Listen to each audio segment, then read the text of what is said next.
Meanwhile, in an office block, just across town...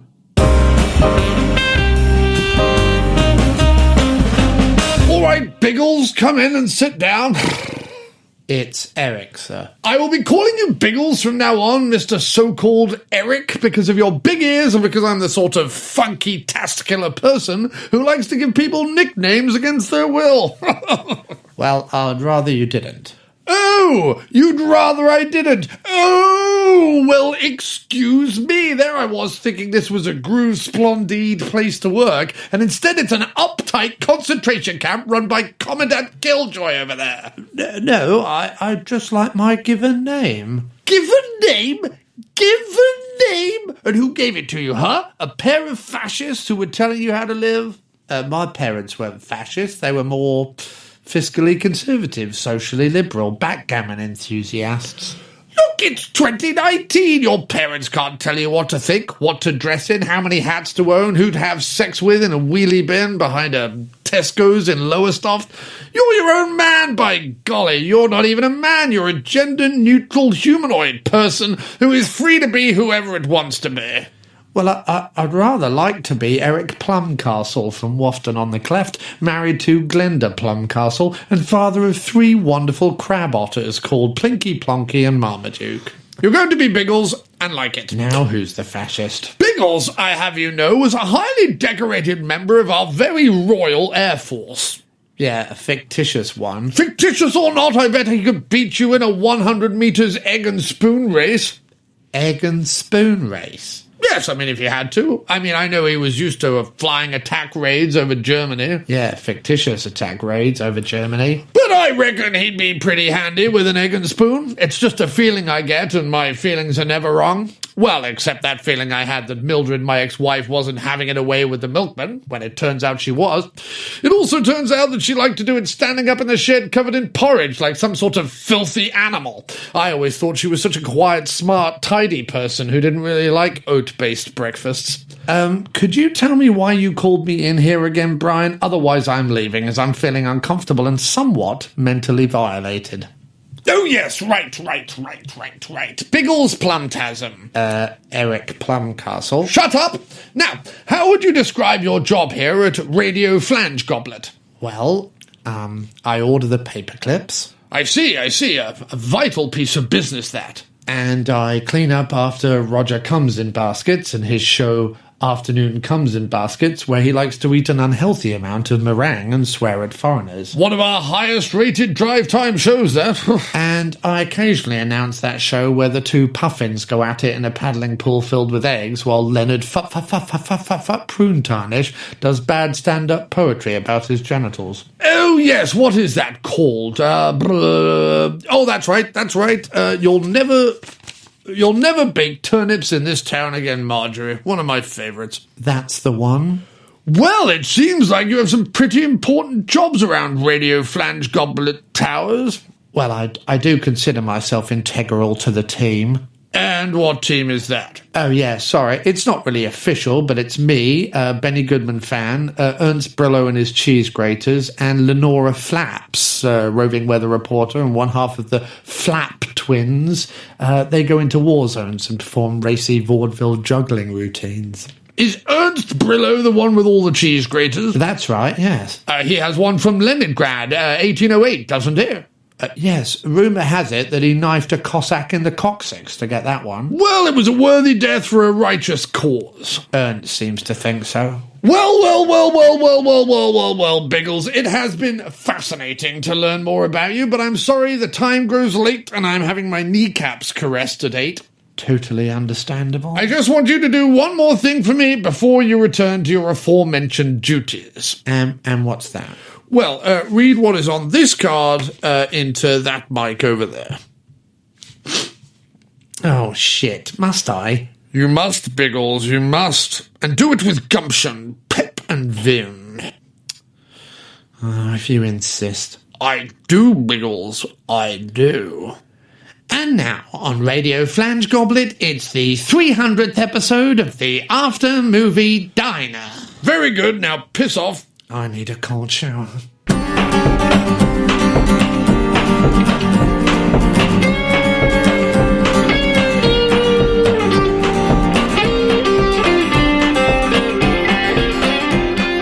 listening to the sweet sounds of the After Movie Diner. Support us at patreon.com/After Movie Diner. Or I'll punch you in the teats. Rate and review us on iTunes, Earthling. And now, here's your host, John Cross.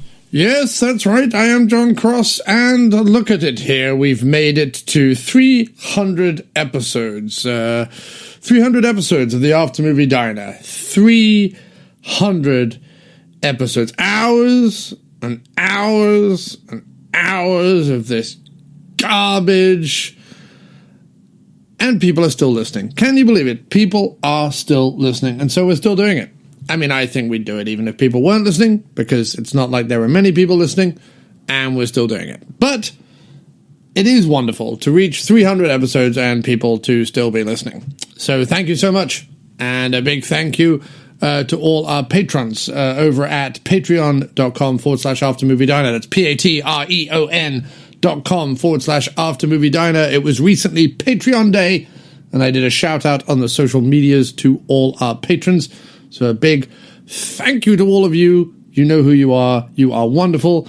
And why not, as it's the 300th episode, which means some of you have been sitting around getting 300 of these bloody things for free. Why don't you go over to Patreon, patreon.com/aftermoviediner, and slip us a few shekels.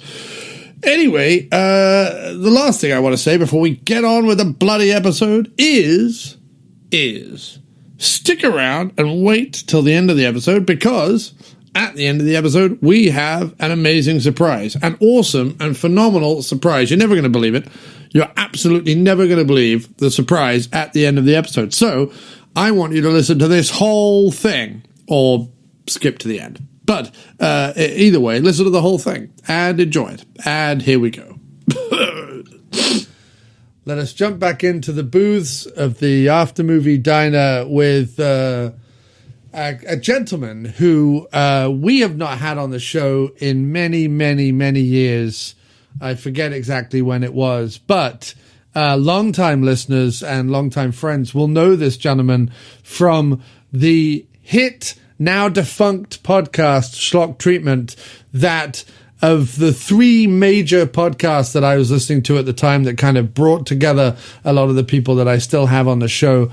This was definitely the kind of New York East Coast contingent, was the Schlock Treatment Podcast. And he is back. Normally we talk about wrestlers in movies. Tonight we are going to be talking all about a Japanese martial artist and stuntman turned ninja master in Pray for Death. It's one other. I don't know what I'm saying anymore. I'm so tired. It's the one. It's the only. It is Mr. Doug Frye. Sir, it's a pleasure to have you back on the show. Thank you so much, John. It's great to be back. I will re-record that introduction. I think it'll work out all right. Yeah, I'll just cut out all the bits that I was rambling and just go from Schlock Treatment to Doug Frye, and just cut out all the other bits. That's how we'll do it. But yes, it is Ninjavember. We both sat down to watch Pray for Death. Pray for Death, of all of Sho Kosugi's movies, all of which I've seen multiple times, is the weird one, because it doesn't matter how many times I see it, I never remember that I've seen it. When I start to watch it, I'm like, which one is this again?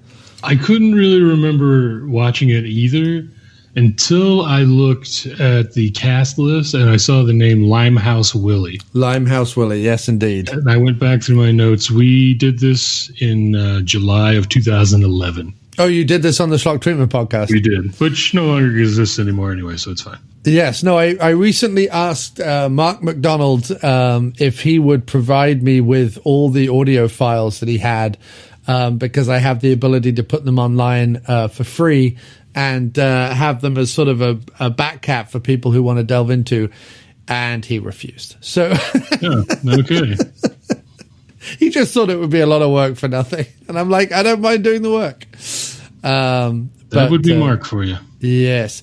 So quick search here shows me that the last time I did an After Movie Diner was episode 170, The Marine. Wow. And this is going to be episode 300. Yeah, so I've been on a bit of a hiatus. Yeah, so this is the 300th episode, which really should be a more auspicious occasion. But fuck it, let's just do another ninja movie. What a milestone. Technically, you and I both watched 2 ninja movies. Yes, we did. That's right. We did. We watched Shadow Killer's Ninja Elephant. What was it called? It was called Shadow Killer Tiger Force. Tiger Force. Tiger Force, something like that. Yes, right. We were going to talk about that as well. We can do about 10 minutes on that movie. Yeah, at best. Yeah. So let's just bring up some information on that one. Thank you for keeping me honest. Shadow Killer Tiger Force. I watched it on YouTube, and what I thought was going to be a German film, because the title card was Fraudenlager der Ninja. Yes, it's not, though, a German film, but apparently, because the version I watched as well on Amazon Prime also had that title card, but the rest of it was, well, I hasten to say English, but it was, it was dubbed in something. Yes, I checked. I knew I was good because it listed the star as Cora Bentley, and it's the only time that Deborah Grant went by that name. Oh, right. Of her total of 5 films. 5. Oh, well, she's only been in 5. Okay, fair enough. Yeah, yeah, and lots of people using pseudonyms for this movie. What a surprise. Do not blame them. Yeah. David Green going by Wayne Archer and Cora Bentley going as Deborah Grant, or the other way around. No, Deborah Grant going as Cora Bentley. And Wayne Archer as David Green. This is a Godfrey Ho joint. Wild. Because there's only about 4 minutes of fighting in the whole goddamn thing. Well, because what Godfrey Ho did, who goes by the pseudonym as Tommy Cheng, the writers, Godfrey Ho goes as Arthur Stevenson and Sally Nichols as Sally Nichols, but with 2 L's, so she's really hiding. Ho went to the time and trouble to make up 2 different pseudonyms for this? Yeah, Godfrey was like, I'm going to be Tommy Cheng and Arthur Stevenson, even though it's both him. You would think if you were Godfrey Ho, you would just... Had he realized by 1986 that having his name on stuff was an immediate... like, no for a lot of action fans? Although I think 10 minutes into this film, I was watching it being like, this is a Godfrey Ho film. Because obviously I saw Tommy Cheng and I'm like, nah, this is a Godfrey Ho film. And I looked it up, and sure enough, it is a Godfrey Ho film. In fact, only about a third of it is a Godfrey Ho film. The other 2/3 of it is like some South Korean prison movie from the 70s. Oh, did he just get some footage edited? He 2/3 of this movie he had nothing to do with whatsoever.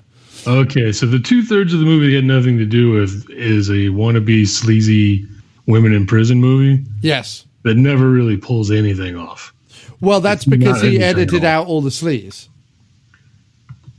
What a waste of time. Yeah. Why didn't they edit out the stuff that they kept and just keep the sleaze? No, that would be a better movie. He edited out all the nudity from whatever the Belgian Emmanuel in prison or something. Yeah, it's with scenes from an old Korean women in prison film from 1977 that was originally called Prisoner 407-2, also known as Revenge in the Tiger Cage, which is a sequel to Prisoner 407, also known as Girl in the Tiger Cage. It gets even more confusing because, weirdly enough, to tie this one to Pray for Death that we watched with Sho Kosugi, the Dutch VHS art uses an image of Sho Kosugi from Pray for Death and features the phrase "Twinkle Ninja Fantasy." So this is possibly one of the more utterly random and bizarre films I've ever sat through. What I think was particularly annoying about the film is that because, like you say, all the prison stuff is so neutered and so kind of watered down and bland and lacks sleaze or exploitation elements in it. The few bits that Godfrey Ho did shoot, mainly about the blue satin suited ninja woman with the hockey hair, is so much fun in comparison that you kind of just wish the whole movie was that. Like every time it cut back to the South Korean prison movie, I'm like, I don't really know what's going on here. Yeah, there's your audition scene, which is kind of fun, where she's just beating up dudes for someone else's pleasure.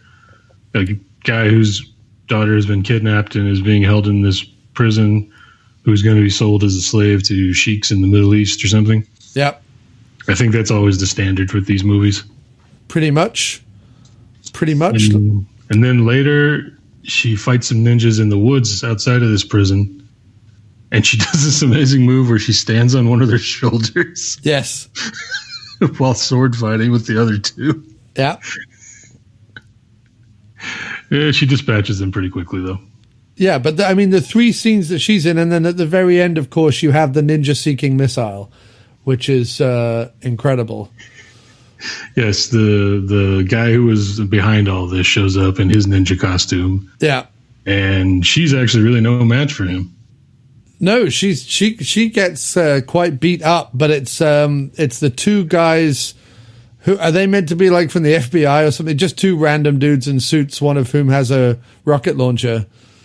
Yeah, I thought they worked for the guy who hired her too, but I really didn't know what they were supposed to be. She does do some amazing stuff where she does a belly dancing routine in the middle of the fight.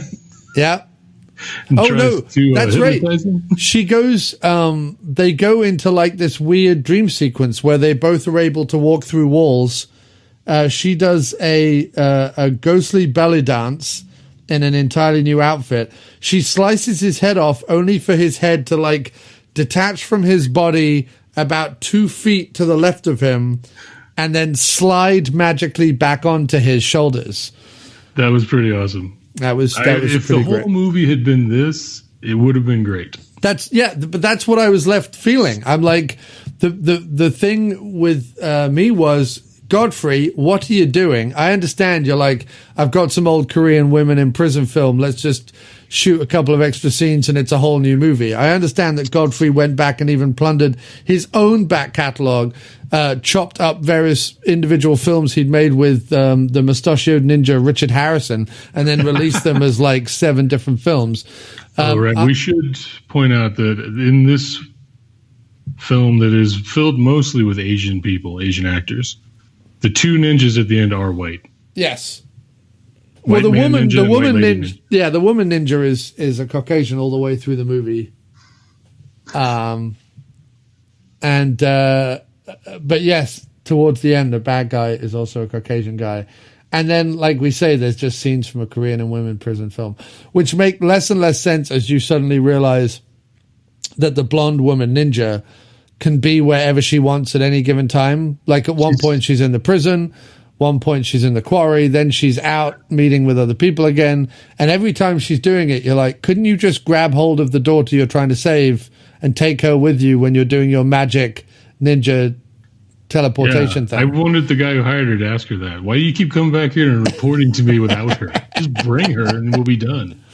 Yeah. But I almost feel that if you're going to be a legitimate fan of trash cinema, you have to sit through a couple of these in your life. Do you know what I mean? Like, and I don't mean ironically. I mean just sit through them, watch them, know that they exist out there in the world.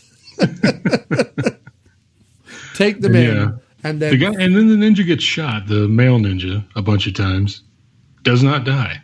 No, well, ninjas are impervious to bullets and having their heads cut off, apparently, according to this film. Not rockets. No, not ninja-seeking missiles that have been blessed by a ninja. She blesses the missile. Yes, that's right. She writes a little prayer on it. Yeah. It's all to do with the priests. Well, ninjas, like if you every November I try and watch a bunch of ninja films, and therefore I kind of absorb a little bit more of the mythos of the ninja each time myself, in a weird way, with every passing year becoming more and more of a ninja. You're absorbing it just by learning it, yeah. But ninjas are like vampires at this point, in the fact that they don't exist, but no, they're like vampires. Because it's really any rule that the filmmaker wants to use can be explained away with ninjas. In the same way that in vampire films, it's like, well, in this movie, they have to be invited in. Well, in this movie, garlic doesn't hurt them, but in other movies, it does. Well, in this movie, they are, the descendant of Judas Iscariot. Like they'll figure something out. In this movie, they're impervious to the sun as long as they have sunscreen and a floppy hat. Yes, indeed. You are referring, of course, to the wonderful movie Sundown, A Vampire in Retreat. I was thinking of Blade. Oh, really? Yeah, they take vampires out to the beach to execute them, but the vampires who do that are wearing sunscreen and floppy hats, so they're okay. Okay, so that's weird because... Okay, so that's two... I know Blade obviously goes back to the comic book, and I'd totally forgotten the beach scene in Blade, but it's funny how I remember the scenes from Sundown, A Vampire in Retreat, with M. Emmett Walsh. Which I have not seen yet, but I might have to. But I did not remember the scene in Blade. But it's interesting because it shows how all roads lead to B movies. In Sundown, A Vampire in Retreat, they are making synthetic blood, and there are some vampires in the desert that are trying to live normally with humans, which of course comes about in True Blood many years later. That's whole story of True Blood. Similarly with the whole sunscreen and floppy hats, while I'm sure Sundown is not the first vampire film to potentially have sunscreen as its thing, it's certainly an early enough and Western enough one that it seems odd that Blade would also take that idea. But then again, like I say, most ideas around vampires, if we sat around a table for 2 hours, we could come up with, you know what I mean? Like I'm not claiming that anyone stole from Sundown, A Vampire in Retreat, but it does have a remarkable amount of good ideas. I wouldn't be surprised at all if they stole it directly. Yeah, for such a shitty vampire film that underuses Bruce Campbell woefully. Is he in Blade? No, he's in Sundown. Oh, okay. Got it. It's been a long time since I've seen it, and I didn't make any real effort to memorize it. So. No, it's all good. It's all good. It's Bruce Campbell. It's David Carradine. It's M. Emmett Walsh, and it's everyone's favorite Grease 2 heartthrob, Maxwell Caulfield. Well, maybe we'll have to cover this on the diner in October. Yep, Sundown, A Vampire in Retreat. We'll go back and we'll do Bruce's Campbell's Corner was the section on the diner that I used to do back in the day. Got it. But yeah, so Shadow Killer's Tiger Force. Yeah, I want to close it out with the last lines in the film. Go ahead. So after the bad ninja's blown up, the good lady ninja throws down her smoke and disappears, and the two guys who were shooting the rocket say, "Where is Lady Ninja? Where she went?" Nice. A little bit of ambiguity there. Godfrey Ho is nothing if not an auteur, and he knows how to artist, storyteller. Yeah, he knows how to leave us wanting more with an ambiguous ending. And anyone who has seen Shadow Killer Tiger Force knows that we actually went on too long about it just now. We did. We talked way too long about a film that, even though I only watched it 2 weeks ago, again, I don't remember very much about it except the belly dancing head sequence and the ninja missile, and a little bit of that fight scene in the middle. But all the women in prison stuff was just... The only thing I thought was kind of mildly impressive was the scene where, like in all women in prison films, the prison warden takes all their clothes off, and their nipples are accurately obscured by the prison bars. I thought that was particularly... That was pretty well shot for, I guess, the TV edit or whatever they were trying to do. Yeah, well, as I say, it's from this film, Shadow Killers Tiger Force, comes out in 1986. The source film that he used for most of it is from 1977. So the film stock doesn't even match. It's quite fantastic. But and not only that, but obviously it's not only the age of the film stock, but obviously film stock differs around the world. If you watch a movie from 1977 from the US, it's not going to look the same as a movie from Korea in 1977. So yeah, a fascinating movie all around. And what's interesting is Amazon Prime is, if you dig deep enough, chock full of this madness. All through October, I was finding the sleaziest and weirdest of slasher films on Amazon Prime, and then all through Ninjavember, they have some incredible ninja films. Amazon Prime, like of all the streaming services, is, and I'm not about to start exalting the name Amazon, but Amazon Prime of all the streaming services is the only one that is giving us trash film gurus, something to watch. Their catalog is really deep if you get into it. You'll just keep finding weirder and weirder things that I don't know why they would pay anyone money for them, but there they are.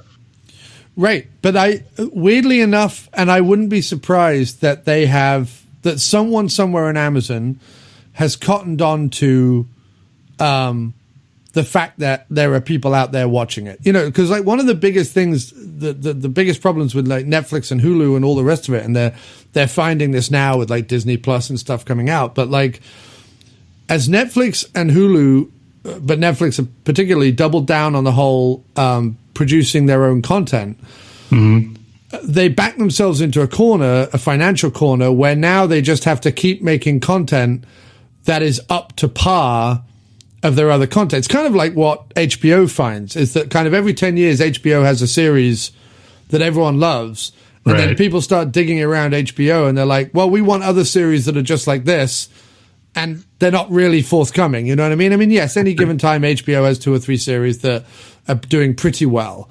AMC had the same thing with Breaking Bad and The Walking Dead. Like, once the audience for that trailed off, who's tuning into AMC? Yeah, I had to, I was planning on getting rid of cable even years before I did, but I had a new roommate and he was really into The Sopranos, so we kept it. Yeah, right. Exactly. Everybody. That was a whole month subscription just for one hour a week. Right. And some people with Netflix are keeping their subscription just for Stranger Things every 3 years, or Mindhunter every 2 or 3 years. So, yeah, I'm planning on bouncing around. But yeah, just having one at a time, and then I'll just pause it for a month and get something else. Yeah, that's probably the best way to do it. It's the cheapest way to do it. But what I like about Amazon is that, so what happened with Netflix is they got rid of a lot of their back cat film. Like, they stopped buying up bulk packages from the studio of like B movies and action movies and stuff like that. They got rid of all of those to focus on making their own stuff. And the problem with that is that kind of, in a weird way, has a limited lifespan unless you're going to continually pump out. And also, it's far more expensive. Like, it's way more expensive to make a season of Stranger Things than it is to buy, 500 Mad Ninja films from Godfrey Ho. Absolutely. Yeah, if we were still doing the podcast, I think we would probably be digging around Amazon Prime for everything.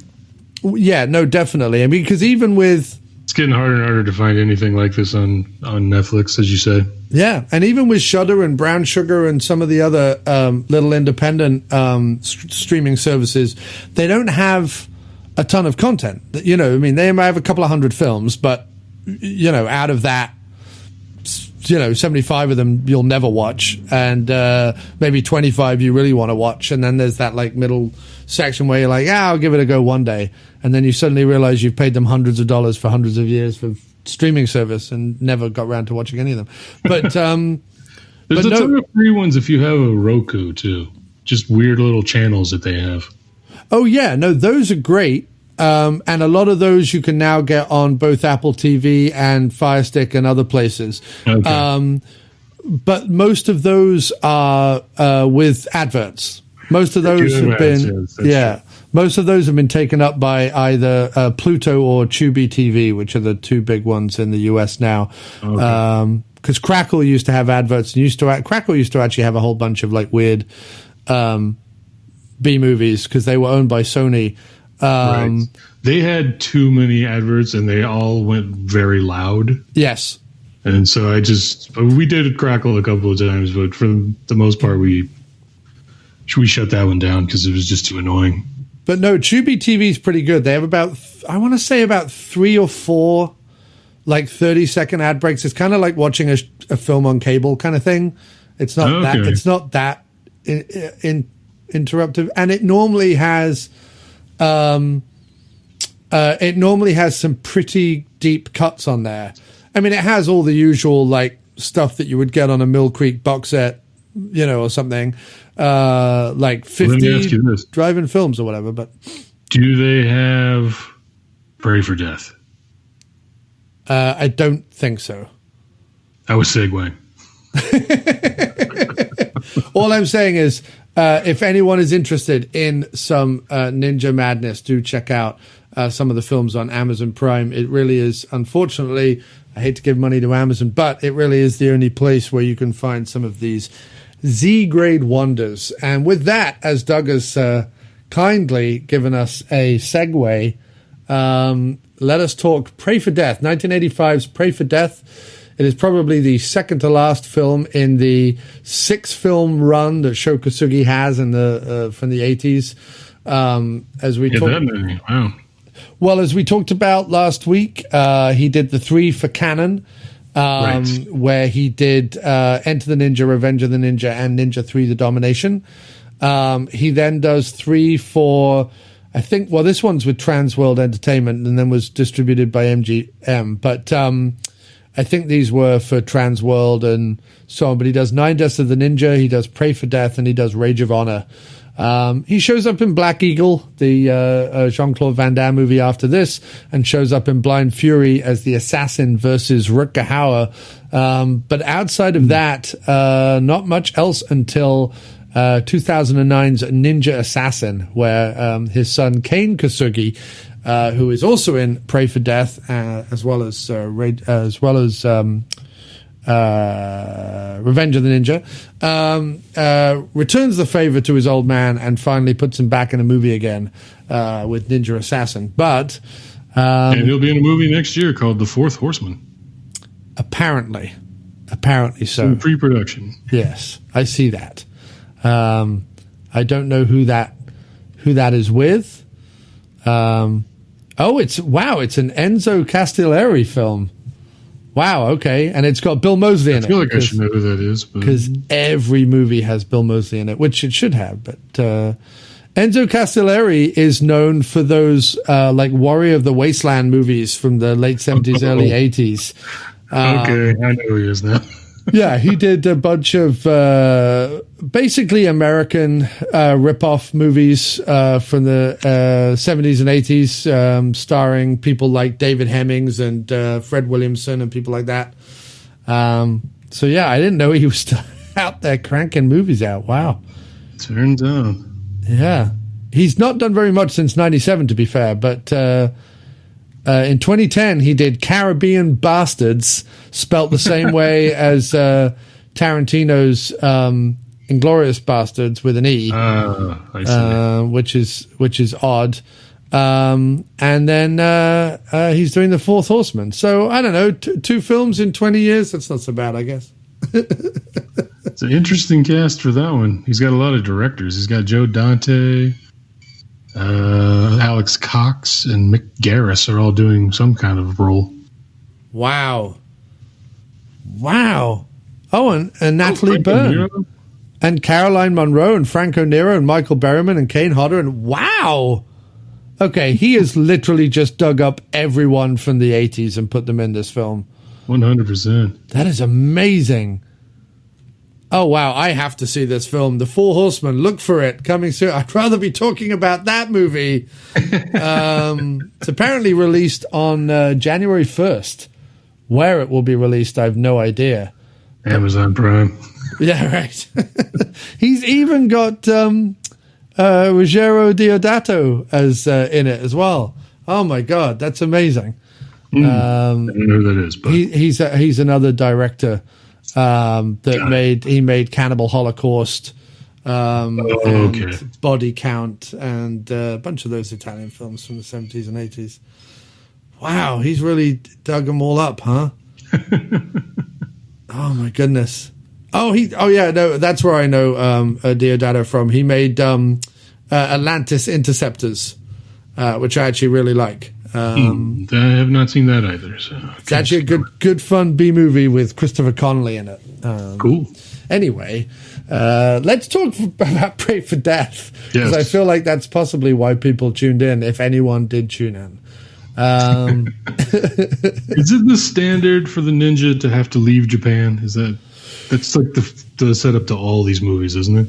No, not all of them. It's in terms of the Sho Kosugi movies, it's the same as Revenge of the Ninja. Like basically, Pray for Death and Revenge of the Ninja. Weirdly, because they're two parts of his two different trilogies. Not that they're trilogies by plot, but trilogies in terms of film franchises he made for different production houses.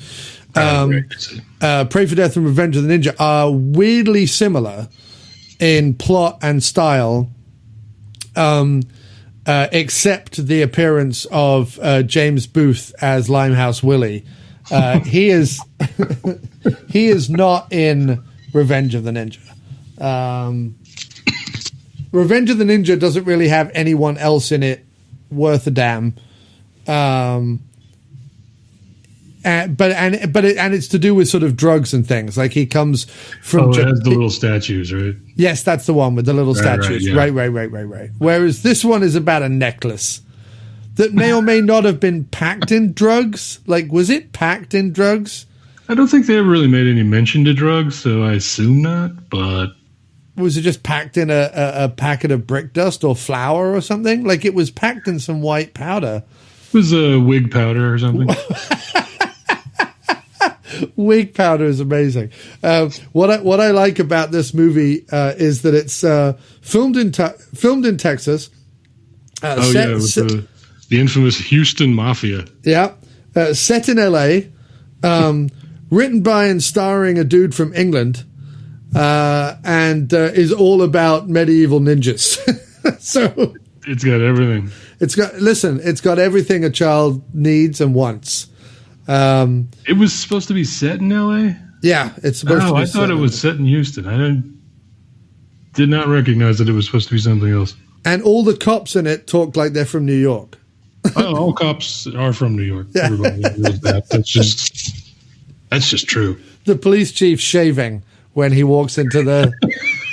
He's like, I need to speak to the police chief about the necklace of whatever. And the guy, the front desk sergeant gives him the best look. Oh, well, if it's about the necklace of so-and-so, come right in. We're all on that case. It's like the Van Buren necklace or something like that, right? Like it's supposed to like strike a bell the way they say the name, but it's not real, so it doesn't matter. Well, the best thing, the thing that links Revenge of the Ninja in this one as well is that the idea in the movie that no one in America has ever seen anyone from Japan. Like they both take place in Revenge of the Ninja takes place in sort of a very Caucasian neighborhood because it's filmed in Utah. And this they do have some African American like street hoods at the beginning of the movie. Kind of walk past and look at them as if to be like, Japanese people, what are they doing around here?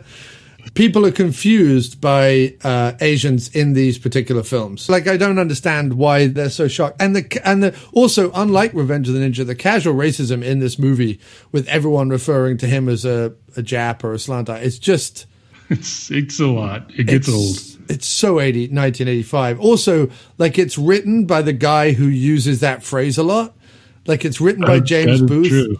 Yes, he wrote his own dialogue. So, and you sort of just think to yourself, like, come on, dude, seriously. Like it's 1985 in America. Yes, of course, there's racism. He also basically wrote himself to be Frankenstein's monster in this thing. Yeah, right. Also, can we just point out, like, he gave himself the name Limehouse Willie, which is exactly like what you would have if you were in the East End of London. What? And he's meant to be in LA, and he talks with an Australian accent. Like, none of it makes any sense. What is a Limehouse? It's a district in East London. That's why I've always heard of it. It's like an EastEnders, Cockney thing. Like if he's Limehouse Willie, he should be talking like this. All right, Governor. Hello, Mary Bobbins. How you doing, Sho Kosugi? Come in here. He should be like that. Instead, he's slightly talking like Richard Norton. He's got kind of a sort of weird Australian British accent thing going on. He can't quite decide what he's doing.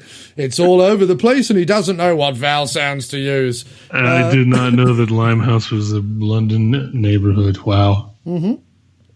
That's how I've heard of it. But yeah, Limehouse is it's in the East End of London. It's like where Jack the Ripper killed people, I'm sure. Oh, okay. Or near where he killed Who was Polish? Who, Jack the Ripper? Yeah. Supposedly.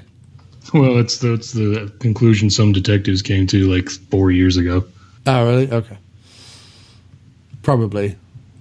They thought it was this doctor who originally came from Poland. I like this bit of information. The area gives its name to Limehouse Reach, a section of the Thames which runs south to Millwall after making a right-angled bend at Cuckold's Point, Rotherhithe. A west to east section upstream of Cuckold's Point is properly called the Lower Pool. So there is a Cuckold's Point in East London as well, just near Limehouse. So we can all imagine what happens there. Did you watch the uncut version, by the way? Like, did it occasionally change film quality or not?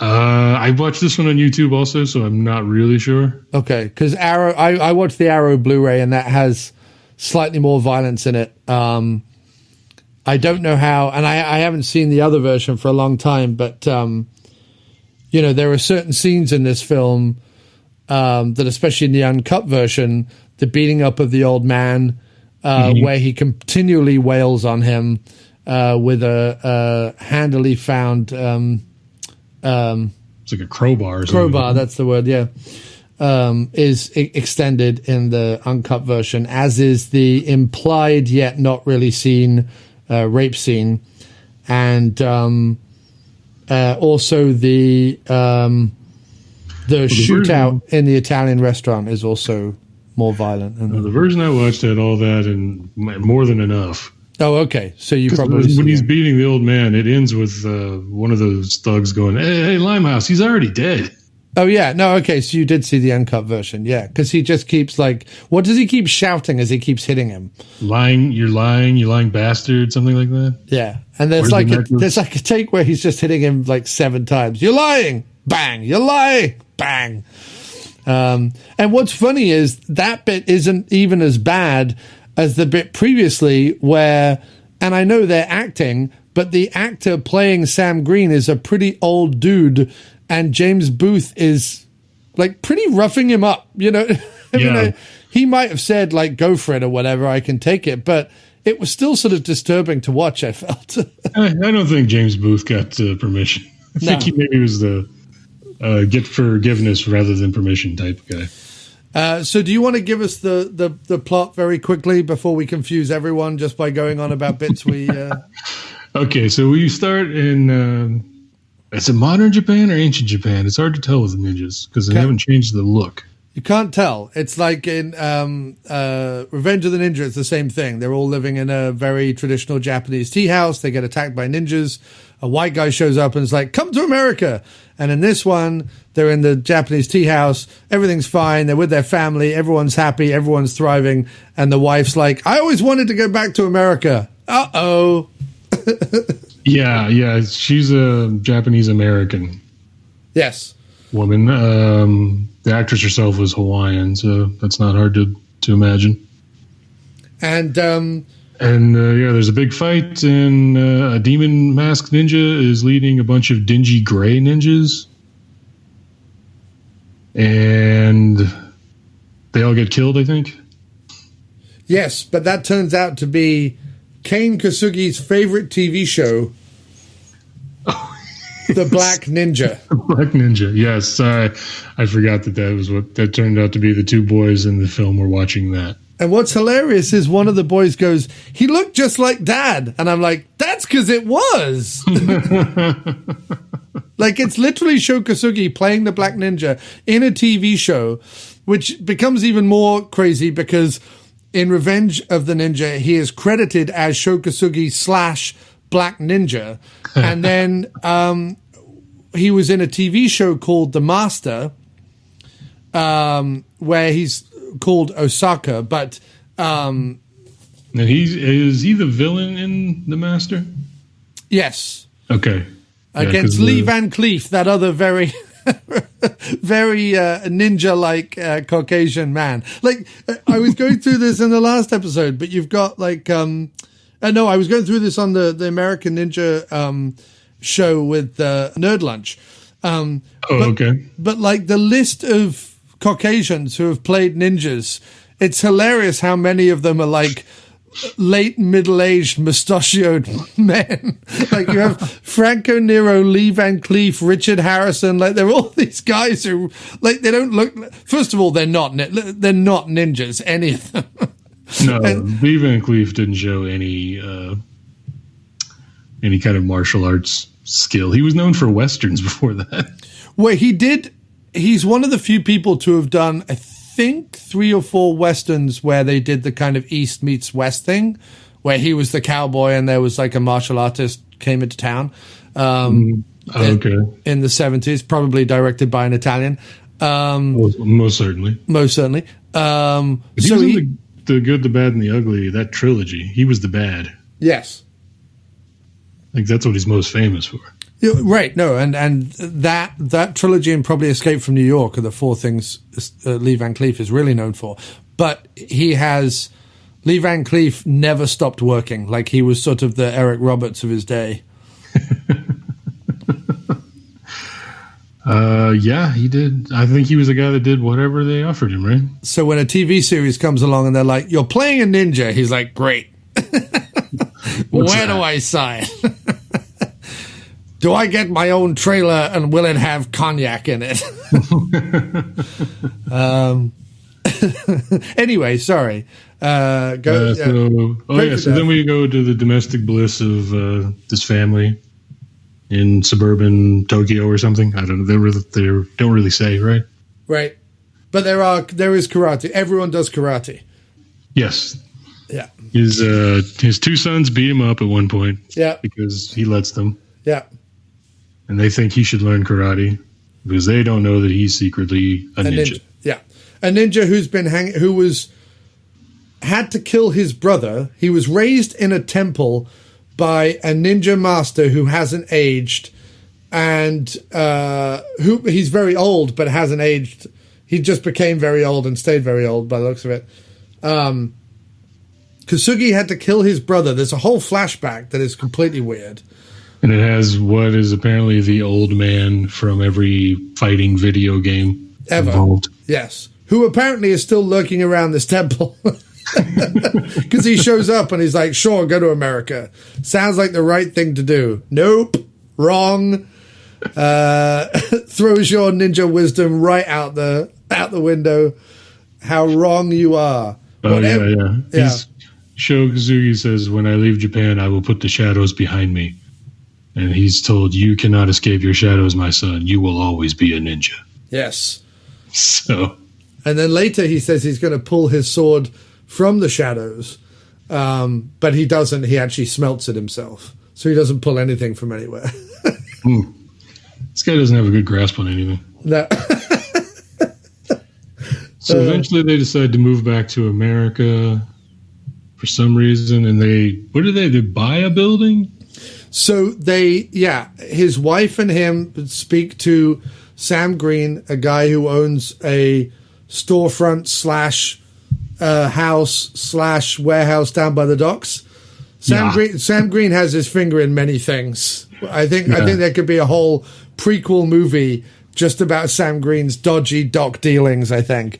Well, it practically was, because for a character that's in the movie as much as he is, we get a ton of backstory.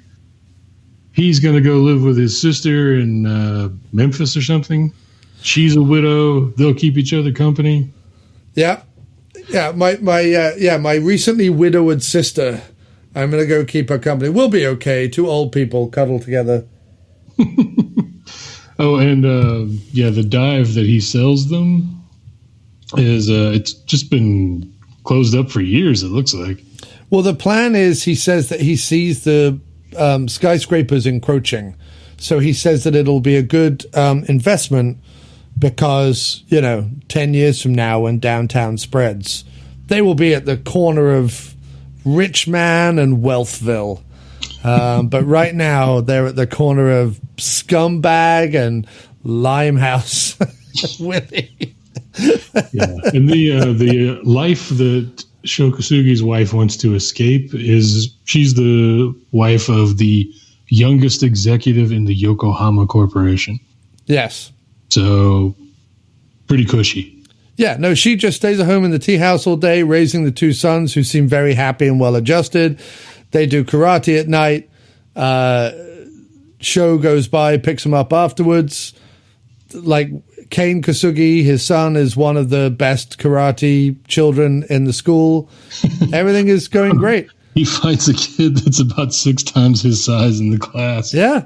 And it's a lot like when Kramer was taking the children's karate class on Seinfeld. Right. The kid just hammers on him and has to be broken up by the teacher because he's just going to keep beating on the much, much smaller boy.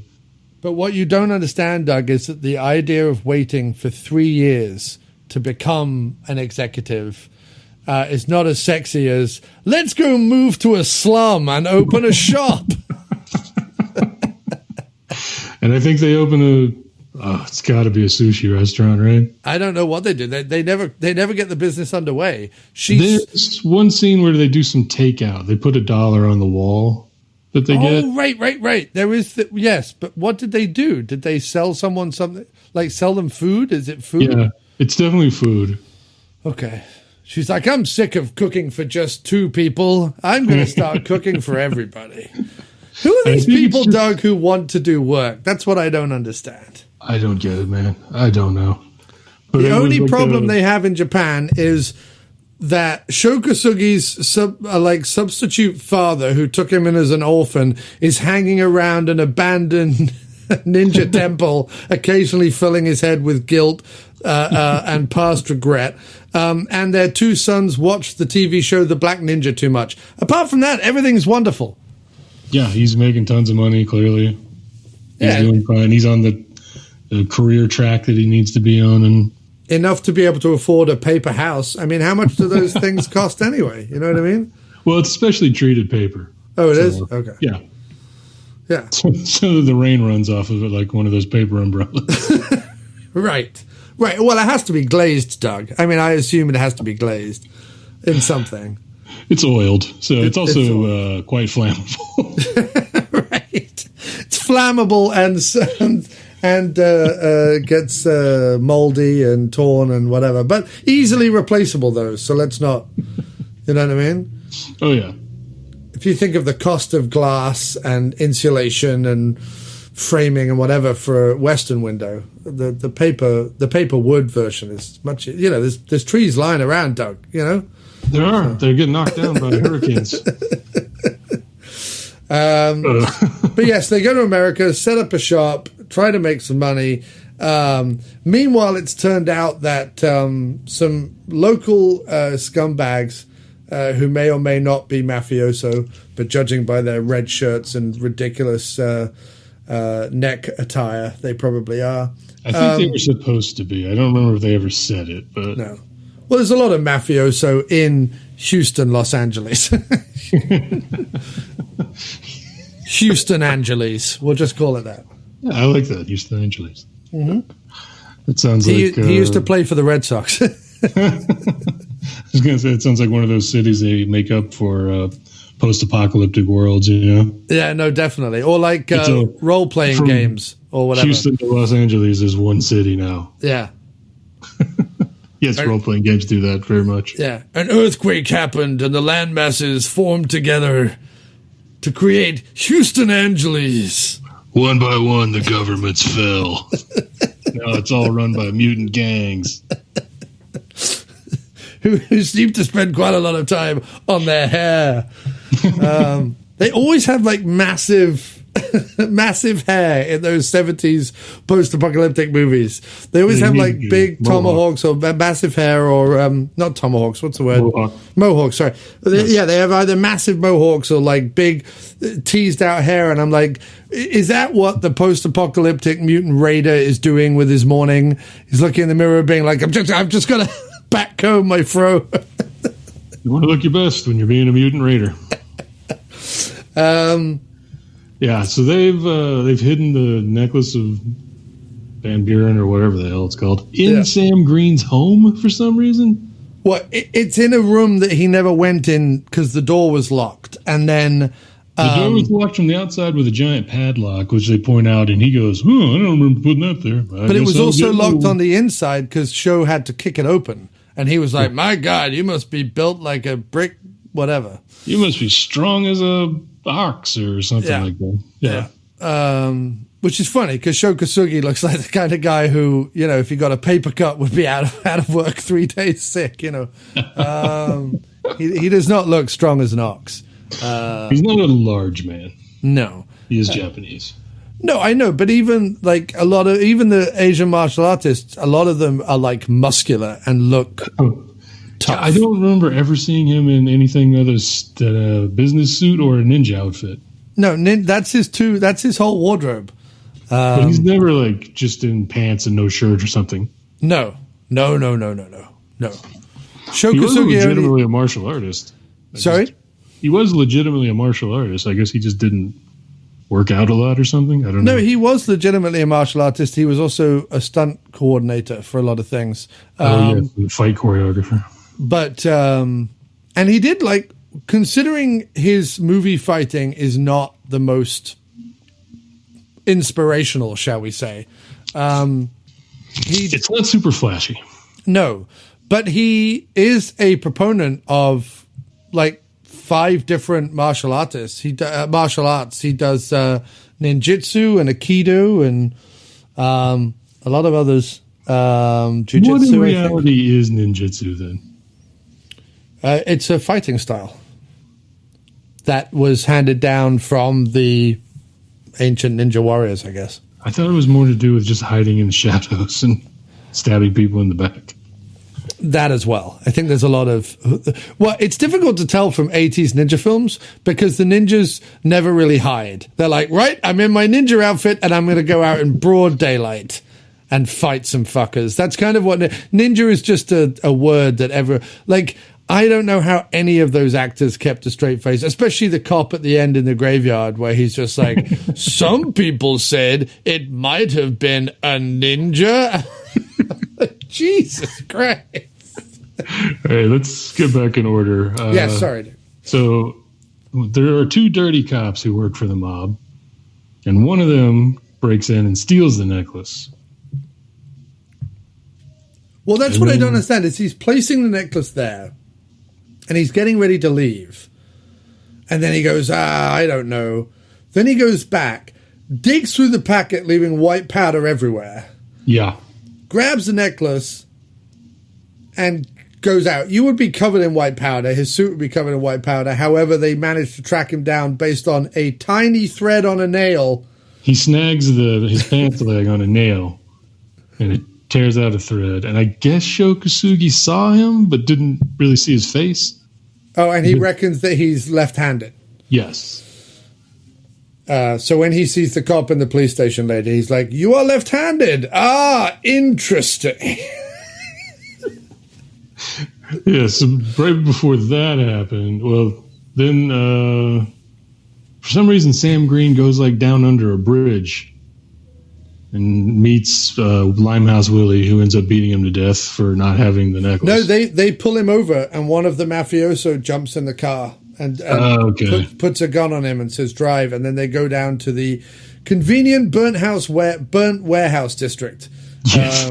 Which is just left of the hiding priceless jewelry district in a back shed. There they beat the shit out of the old guy. What is amazing about that sequence is they don't know whether he has the necklace or not. One of the guys goes, I can't be bothered looking. Yeah, they go into this search for the necklace with supreme confidence and zero knowledge every time.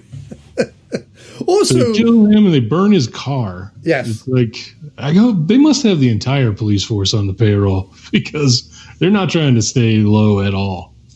Oh, no. No. The police are well aware of who he is. They're like, oh, it's Limehouse Willie. He's, what do they call him? A docker rat or something. Something like that, yeah. Yeah, he's one of those rat, probably. One of those rats lives down by the dock, and I'm like, then I don't know, arrest them? More than my trouble's worth, you know? I got important shaving to do. Well, we didn't see him in between shaves. I don't know how fast this guy grows his beard. Listen, Doug, it's an everyday attention that he needs to do. Pay to his face. It's an everyday task. Maybe they should have shown a scene where his wife was yelling at him, and don't get hair all over the sink. You can shave at work. I wish that sometimes, like, they would make a movie like this and then go back and go, no, we need another scene that explains the whole shaving thing. And, like, filmed extra scenes. So, yeah, having failed to retrieve the necklace from Sam Green, they decide that Sho Kosugi has it and threaten him for a while. They kidnap his youngest. Oh, that's right, yeah. And then they bring him down and kind of work him over for a little while, but then he kicks the light bulb so that there's shadows where he can do his ninja magic, and he escapes. Yeah. Not and before getting cut up by Limehouse. Limehouse slices his chest open. Oh, yeah. And a weird scene. Yes. In a scene where you're like, well, I could just kill you, but how about I tear your shirt open and just gingerly stroke my knife across your chest? Then he goes to the police to offer his report. And the chief hands something to the cop that stole the necklace, which he picks up in his left hand. And Sho Kosugi goes, "Are you left-handed?" So he's already put together the entire mystery. Yeah. On pretty much no evidence. Well, there's only one left-handed policeman in all of Houston Angeles. So who always wears a gray suit. Yeah. Well, the left-handed were outlawed after the apocalypse. So if we're believing that this takes place in the post-apocalyptic city of Houston Angeles. The mutants ate all the left-handers. Yeah. There is only one left-handed one left, and they call him Pilfering Pete. Goes around stealing jewelry, and he might potentially be a policeman. I think there's a clue there. Oh yeah, we didn't even get into how they kidnapped his son. It was while the bullies in the slum that they live in were picking on his little brother, who's almost the same size as him. So he comes in and just starts using his karate on the bullies. Which is a scene, again, almost entirely from Revenge of the Ninja as well. There's Kane Kosugi basically does the same fight in that movie as well. Where, like, a bunch of American kids are like, "You're Japanese, you're different. We've never seen anything like you before. I'm going to take your bike," and then they have a fight, you know. Yeah, this is almost exactly that. Yeah. Listen, it worked so well the first time, Doug. They call Sho Kosugi and tell him where to meet them. And if he doesn't show up, his son, they say, he'll finish up singing soprano with the angels. Right. And I was like, are they threatening to cut his balls off? Yep, they're going to castrate the child before killing him. Thus, the implication is that he's going to heaven to sing castrate. But I would assume that when you go back to heaven, considering you're no longer in your physical form, do your testicles really matter, Doug? That's the question for the ages. This is the the question posed by the crash test dummies on the song God Shuffled His Feet. I actually believe it was Aristotle that first asked the question, does one need genitals in heaven? and is there poontang? I will quote this. If your eye got poked out in this life, will it be waiting up in heaven with your wife? Ah. See? They were a deep band, the crash test dummies. That is some deep shit right there. I'm glad you busted forth that lyric, Doug. Otherwise, I would have forever been in anguish, not knowing. So what happens next? So he escapes with the kid, and they go right back to it. They put some goons outside of his house. Sho Kosugi has some kind of crazy speech where he's yelling at the cops for not protecting them. No, that's later in the hospital. I was thinking it was more than once, but I think maybe you're right. Well, no, he does ask, like, what would it take for me to get protection, basically. And the cop's like, if you put the finger on Limehouse Willie in court, we'll give you protection. And Sho doesn't go for that. And then he breaks onto the ship where Limehouse Willie is having... Limehouse Willie has taken over an enormous ocean liner that must be... it must sleep 750,000 people. He's using one room to have like some belly dance festivity. I don't know. Well, he's a dock rat. Right. Where else is he going to live but a cruise liner? He's wearing like his newsboy cap, like he's some sort of East End gangster from the 30s.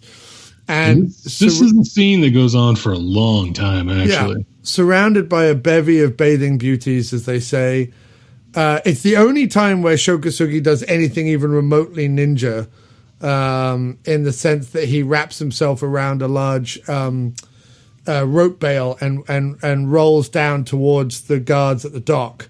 Oh, that was fun. I did like that. But then, of course, there's also the trope in this movie where everyone knows karate. So as he's going up the gangplank to get onto the boat, people are trying to kick him. They're not trying to shoot him. They're not trying to punch him. They're not trying to like throw him overboard. No, everyone is trying to karate kick him because everyone knows karate. He then goes throughout the ship, knocking people out with like things that wouldn't knock them out. You know what I mean? Like everyone gets a couple of punches to the face and then they're just on the floor, incapacitated, never to get up ever again. Yeah, and it's the same thing over and over again. As he does. It's just one guy after another. They could have stopped at 3, but I think it's like 7 or 8. Oh, at least. And they all have blazers. Nothing is really different about each one of them. No. It just keeps going. A lot of blazers, a lot of pleated pants, a lot of dress shoes. You really think that, I don't know, rent-a-goons in the 80s would have worn something slightly either more comfortable or more easy to run about a ship in, but whatever. Yeah, polyester suits, not great. Yeah, they're all dressed like Roger Moore from 1975. And he finally gets to Limehouse, puts a knife to his neck and says, leave my family alone or you will pray for death. Saying the name of the movie. That's a drink, everybody. Yep. And then Limehouse immediately is like, nope, fuck that. I'm going to kill everyone you love. He's like, I could have left him alone at that point. Everyone was happy. They could have gone back to their own thing. He's not going to say anything about the necklace. I'm not going to. No. Instead, he's just like, let's run over his wife and child, and then I will rape his wife and kill her in hospital. And it's a whole thing. Yeah. That's, yeah, they run. At some point, she gets run down.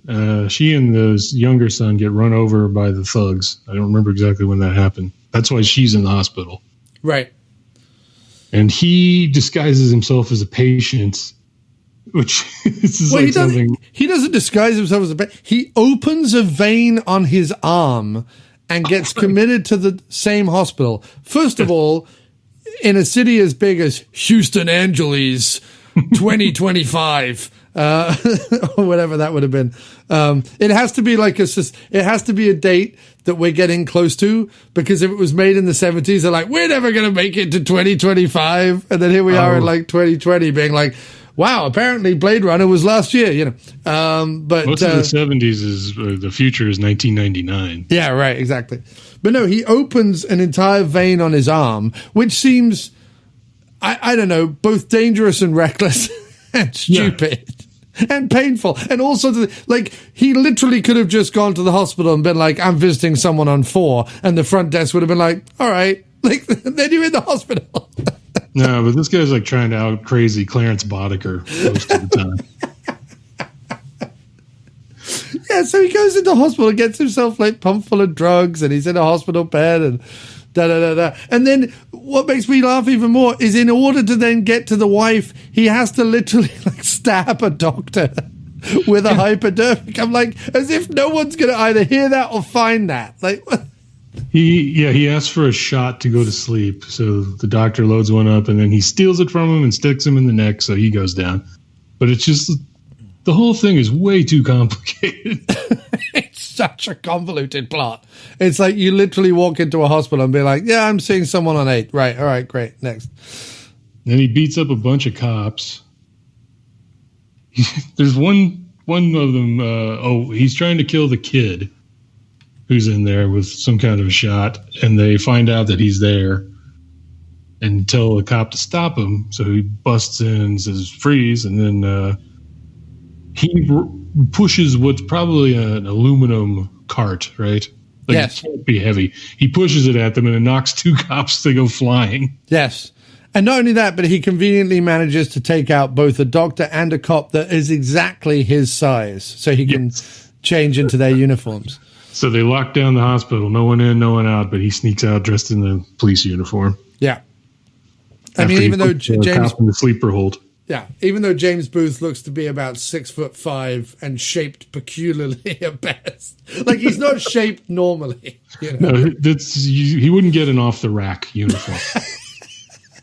There would be tailoring involved. He would have to go through that hospital being like, shit, I've got to find a 6'3" cop with a weirdly bulgy hip and a mad pair of shoulders just so that I can get. Oh, luckily one's come along right away, so I can just knock him out with this meal trolley.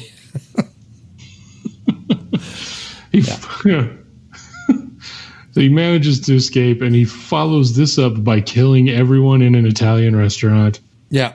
Where the dirty cop is about to sell the necklace to someone for some reason. Well, that's the best scene ever because he's got like a machine pistol. They're in this Italian restaurant, right? The guy, the crooked cop, who just is hilarious looking in his gray suit with his mustache. And his left hand. Yeah, and his filthy fucking left hand hands over the jewelry to this other guy with a mustache, super awkwardly. He then awkwardly gives him this suitcase, and he looks in it to see like thousands of dollars. But it's not even like a dark, like subtle corner of an Italian restaurant with low lighting or anything. They're right in the center. It's a bright white family-style Italian restaurant with red and green on the edges of the tablecloth. Like they're serving a vat of spaghetti and meatballs. Even if you order something different, you're just getting the spaghetti and meatballs. That's all they have. They're doing the drop at the Olive Garden. Right. Well, when you're there, you're family, so no one's going to turn them in. And then Limehouse, the moment they do the exchange, Limehouse walks in. And the cops are, I've been rumbled. And he says something, you dirty bastard. Again, it's his number one insult. He calls everyone bastard. If Limehouse knows that it's the cop for sure, which, by the way, we don't even know how he knows that. He just knows that. I think he got the tip actually from Sho Kosugi. Because the first time they were trying to torture him, he said it was a man in a gray suit who was left-handed. He told Limehouse that. Right. I'm assuming Limehouse used the same detective skills that Sho Kosugi did to figure out there's only one person with a left-handed Houston Angeles who wears a green suit and has left-handed in 2025. Yes. In 1999. So as improbable as it is, I think they did actually set that up in an okay way. Okay. Because then he just caught him red left-handed. Right. The necklace was just on the table, right? Lead-handed. But no, it's weird because you would think that if he knew for certain, he would just meet him back at his apartment and kill him. I don't think that's how Limehouse works. Not wade into a family restaurant and machine gun down, unless everyone in the restaurant is in on this exchange. Right. Which, considering how many people know about the necklace, I mean, let's not forget he goes into the cop and a random desk, the police house, and the random desk sergeant knows all about the Van Buren necklace. So, like, if it's that big a deal, maybe Limehouse is planning to just kill everyone in Houston Angeles. I guess that thing's worth a lot of money. It's probably been on the front page of the HL Gazette. Well, it'd be the HA Gazette, wouldn't it? Sorry. Yeah. Oh, right. Yes. Or would it be the Houston Angeles Tribune? Houston Angeles Tribune. Then it would spell out hat. Oh, I like it. Yeah, Houston Angeles Tribune. Let's go with that. You got the latest copy of the hat? I got the hat. So from here we go to like a very random scene where a bunch of thugs try to get Kane, who's down on the docks for some reason by himself with his bike. Well, Kane is trying to lure them to where his father is, right? And protect his brother. And he has this, like, because I think Sho probably took James Booth and Gordon Hessler, the writer-director, respectively, aside and went, we need a scene where my son has a magic bike. And they were like, what? Why do we need the scene, Sho? He's like, no, let's just have a scene where my kid has a magic bike. Will this bike be effective in any way at all? It'll be surprisingly effective considering how cheap it looks. It's tricked out, so it's like a ninja bike, basically. Yeah. It's got blow darts in it. It's got a trip bar that he can activate and knock people down. Like the wobbliest plastic-looking trip bar. Yeah. Oh, yeah. It looked like it would have snapped off. Yeah. Totally. But, this 30-pound kid is riding at them hard, and they just get knocked down. Yeah. It's even got a red gas disperser tailpipe that'll blow red gas into the face of anyone driving very slowly behind you on a small bike. And they tried to do a tight enough camera shot to make it look like it would be anything, but it doesn't work. You can see through the gas. Yeah, no, that would be really small. It only covers his bike. So that leaves a lot of space around him where you can still tell where he is. Yeah. Plus, it makes him a much larger target because you could literally just stand away from it and be like, fire your machine gun into the red mist. Yes, that would work perfectly. But he still manages to get away. He does. He kicks a lot of guys in the groin. But this is after Sho Kosugi gives his impassioned speech at the hospital where he basically says to the policeman after his wife has been raped and killed, he says to the policeman, I am now free to go and do a massive massacre as a ninja. And the policeman's like, could you not do that? That's the standard vigilante speech from Golden Globus, I think. Yeah. I think Charles Bronson gives it in Death Wish, one of the Death Wishes. Well, this is the closest Kosugi ever got to basically doing Ninja Death Wish. That's kind of what this is. Yeah, it really does turn into that. And it could almost be more of that for me than it is. Like, they could have ramped it up even more. I mean, yes, the uncut version is nice and gory and sleazy and weird. But I think what's interesting about this one is just how beat up Kosugi gets in the final fight, rather than being somewhat untouchable and doing more massacring. Like, he does massacre people, but it's not like his massacring of people is not as brutal or as fun as James Booth's Limehouse Willie's massacring of people. No, this part is better than the ship because instead of let's just go. He goes and attacks the headquarters of the Houston Angeles Mafia. Yeah. In broad daylight in his ninja suit. The hams. Yeah. The hams. I read about the hams in the hat this morning. You give me that. Out of control. Yeah. Why are we all talking like we're from New York City? Because we're cops. This is what they teach you in police academy. I think I went to Chicago, though. You should be shaving. Why aren't you shaving?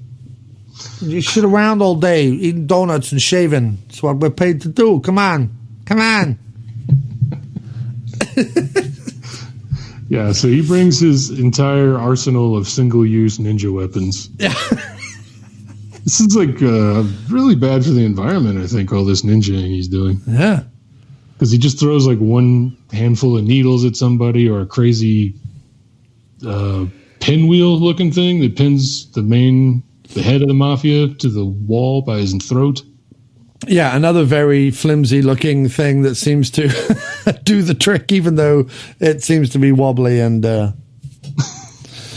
He shoots people with arrows. He cuts people with a sword. He throws throwing stars into people's skulls, as only ninjas know how to do.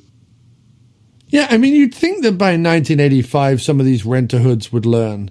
Like, how down on your luck do you have to be like, oh, we'll go work for, Vinny the Thumbs, Bordelli or whatever at the big mansion. I don't know that we want to do that because he's bound to piss someone off who's going to go rogue and come and kill us all. No, we'll be fine. No, listen, I've seen enough movies and read enough pulp books to know that if you're going to be henchman number 6 for Vinny the Thumbs Bordelli, then you are going to die horribly, probably from a ninja sword. So let's just stay home. Let's make pasta or something. And that would have been a better plan. But no. Oh, and the cop partner, dirty cop partner, the one that's alive, comes back. And he gets the drop on Kosugi and tells freeze at him instead of just shooting him in the back. Well, they all run it. Have you noticed they do my favorite thing in all of action movies, which is where people with guns run at the person they're trying to kill with their guns in the air, which I always love that. Because I'm like, you realize if you just stood still and aimed at him and shot him, the bullet would do all the running for you. Yeah. But no. It's pretty fast. They run at him shouting as if their shouting is going to be more effective than a bullet. Well, being shouted at will stun him and then he stands still. Right. So weird in movies. He kills that cop. Yep. Dirty cop. And, he chases Limehouse out. Limehouse gets away. Well, Limehouse takes him down to the docks where Limehouse is on his own territory. But is this where the truck scene happens? The truck scene. No, this is where they go to the warehouse full of amputee dummies. Oh, okay. So before that, though, Limehouse runs over. Okay, he gets into a truck bed and beats up a couple of more Limehouse's goons. Right.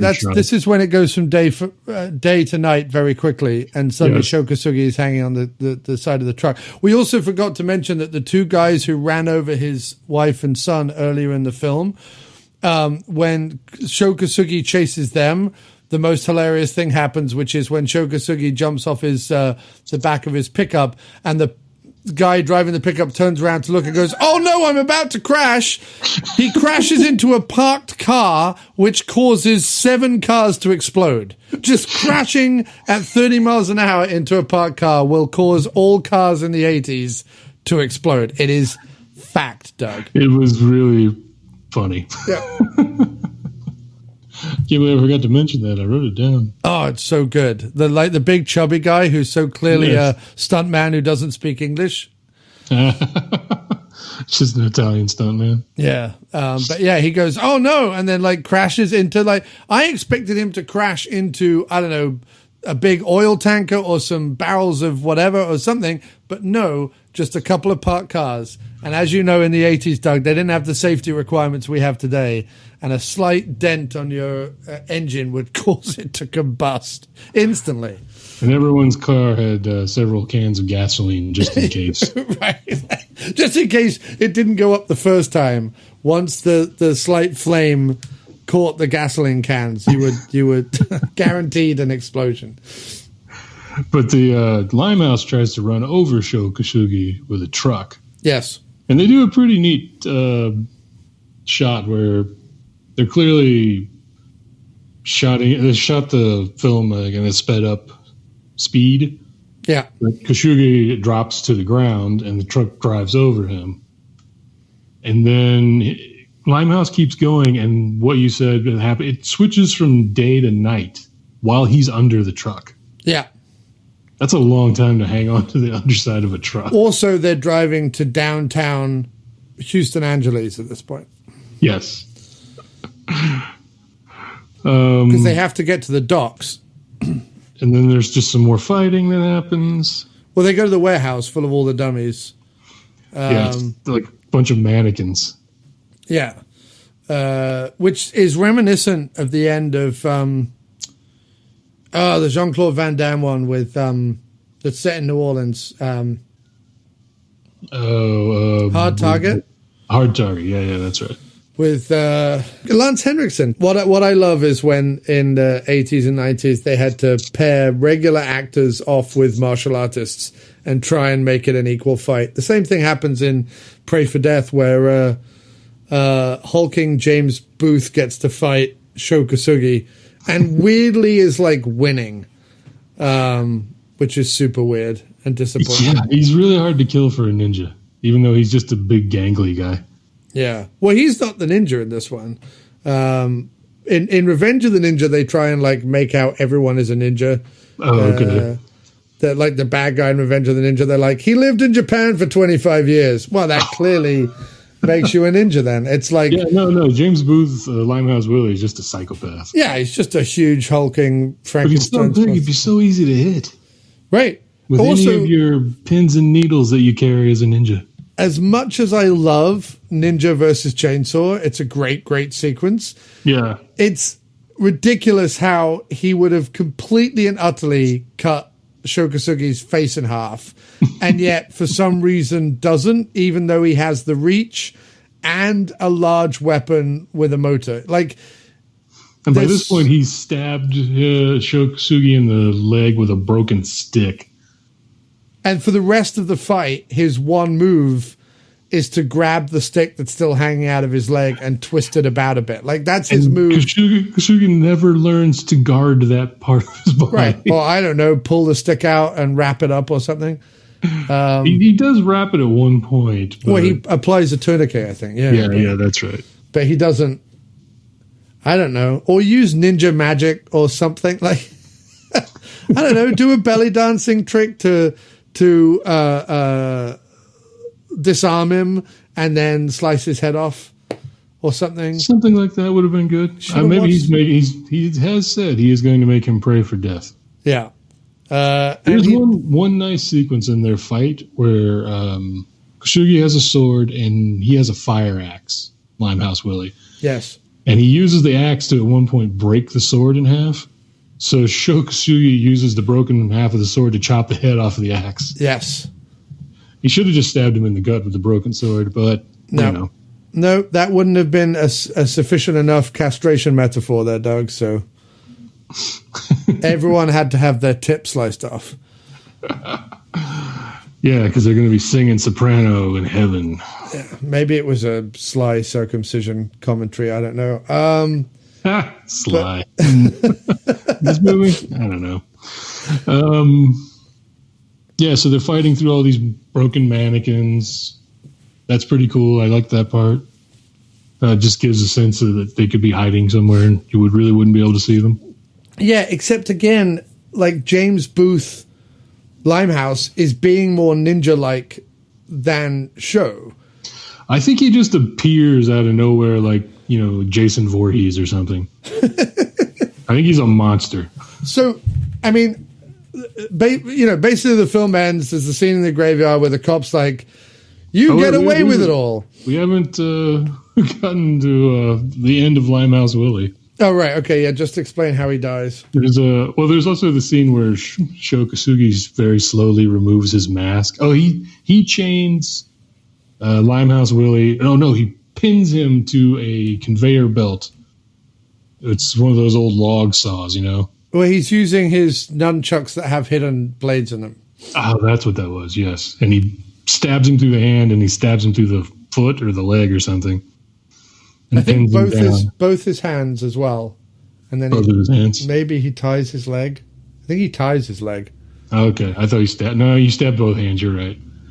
But then he does a slow, dramatic reveal to show his face, and Limehouse Willie is super surprised, even though this is literally the only Asian man in this town. In America, Doug. In America. Probably in America, I'd yeah. But it's the only one he's seen in a long time, as far as I can see from this movie. Did he just assume he was being attacked by a different ninja? An Asian ninja? I've heard of these, but I've never seen one. Yeah. So then Kosugi turns on the conveyor belt that sends the log that he's pinned down to. And he does indeed make him pray for death. Yeah. Kill me, you bastard. Kill me. And you hear him get sawed in half and scream. Yeah. But they don't really show any of that. No, not at all. And that's the last of Limehouse Willie. And I guess the Houston Mafia, because I think he'd already killed everybody else. Yep, that he sliced the ham in half.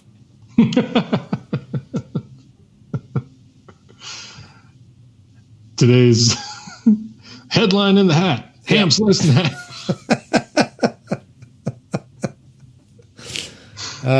This would have been a much better movie had it taken place in 1999 in Houston, Angeles.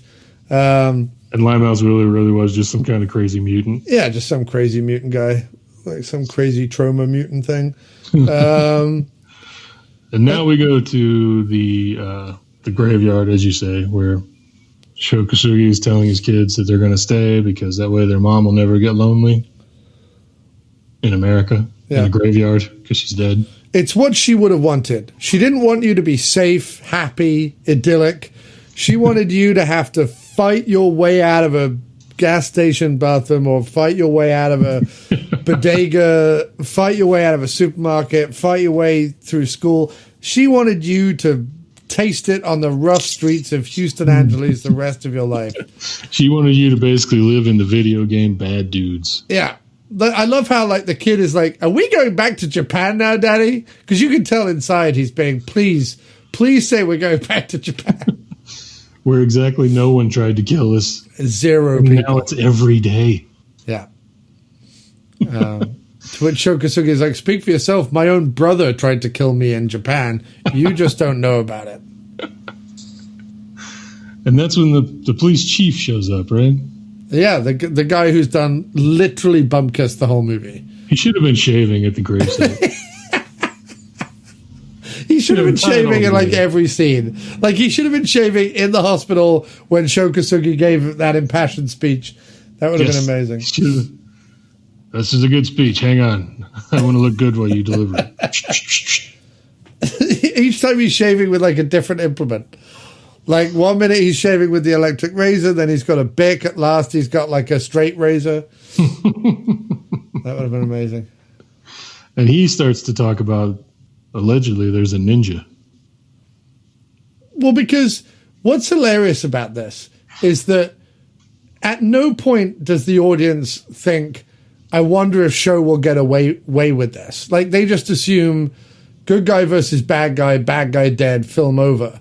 But Sho and James Booth, who wrote it, clearly want the scene where the police chief is like, "We know it was you, and you won't ever do that again, but all of the gang are dead, and nobody's investigating it." And you're like, none of this is needed. No, he says the line, "Fortunately, gangland-style killings save us a lot of police work." Like, now they don't have to arrest Limehouse Willie. He's been sawed in half. Well, I mean, it's true, though. If you look at the record of the police in this country investigating gangland killings, they don't. So it is accurate. And he also says, I don't know, Sho Kosugi says something, I forget what, but he says, that's very observant. You should have been a detective. And I felt like that was almost the backdoor pilot suggestion for Ninja PI. Right. Wednesdays at 9, Ninja PI. Cop by day, ninja by night. He never sleeps. He doesn't have to. Ninjas don't need sleep. Yeah. That's another one of their powers. Sho Kosugi is Ninja PI, coming to NBC this fall. A Netflix original. Yeah. Sho Kosugi, Ninja PI. With his sidekick, Roy Schneider. Don't ask us to explain it. Just Roy Schneider is we can his still sidekick. get this going with Kane. Right? Sho Kosugi's too old now, but Kane's right in the wheelhouse. Is Roy Schneider still alive? That's a good question. I'm going to guess no. No. Or they'd be making new, Blue Thunder movies.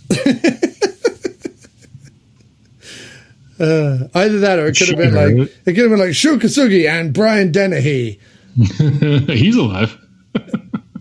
Yeah, somehow he's a bit old right now, but he's very old. Prime 80s Dennehy with Prime Sho Kosugi as his ninja partner.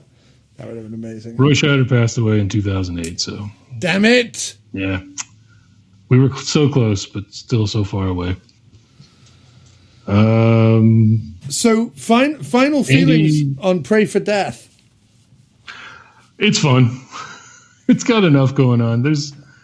It's not the best of his ninja movies. You could definitely find some better ones. It's not anywhere near as crazy as Ninja 3: The Domination. It's not as fun as Rage of Honor, which is the other Gordon Hessler Sho Kosugi partnerships, which is the one he does right after this. Rage of Honor is probably his best one. In Rage of Honor, they just kind of go, he's a secret agent and he's a ninja. Okay. Yeah. Well, I would recommend everyone to watch this if they like this kind of action movie. It's not hard to tell whether or not you're going to like it. No, if you like Death Wish films and if you're accepting of the kind of slightly slower, slightly more cumbersome, and slightly more gymnastic martial arts of the 80s, then you will enjoy it. Just don't go in expecting, the kind of Donnie Yen, Scott Atkins kind of fast fists of course, modern style. The choreography is not, the greatest. No. But you've got to think to yourself, Sho Kosugi really did it right. He showed up on the scene, was a stuntman in a couple of movies, and then when people were looking around for, someone who was willing... Because what used to happen is all the Asian action stars used to try and break America. We have to do our American flick. And... They would always make it too American for the Hong Kong audiences, but too Hong Kong for the American audiences. Sho shows up with Enter the Ninja and Revenge of the Ninja and Ninja 3, and he's like, I'll do anything. Make it as American and whatever as you like. I'll just be a ninja and bring all the ninja stuff. You do all the American stuff. I'm not looking to do a movie that even plays in Japan. This is a movie. I don't think there's any other audience outside of the U.S. or maybe Canada. Well, because I think if you saw possibly the Limehouse neighborhood of London, definitely the East End of London shows this film regularly on a Friday night, even to this day. There's a spiritual hero. There's an opium den in Limehouse. That sounds like something out of a Sherlock Holmes film. But there's an opium den in Limehouse that shows this movie every night. And you get a free pork pie with every viewing. That and Sherlock Holmes episodes starring Jeremy Brett. What is it? Jeremy Brett. Yes, Jeremy Brett. It's. He was perfectly poised to be the guy who was fine, I'll be the token Asian guy. Because there was even, there was Asian Americans like Don the Dragon Wilson, who said that he turned down a lot of films where they wanted him to speak like in a Japanese accent, and he was like, "But I don't have a Japanese accent. I'm Asian American. I was raised in America." Oh, well, you should have consorted James Hong on that. Right, exactly. He's from Minnesota. Yeah, I know. But Sho Kosugi's like, no, I have the accent and everything. Like, I'll do whatever you want. Like, Sho isn't worried about it. And he managed to squeak out 6 movies and a TV series that are worth it. I mean, he does other stuff, but like 6 movies and a TV series and a decade's worth of I'm Sho Kosugi. And 40 years later, we're still talking about him. So who had the last stilted laugh? I'll tell you who didn't have the last laugh was James Booth. No.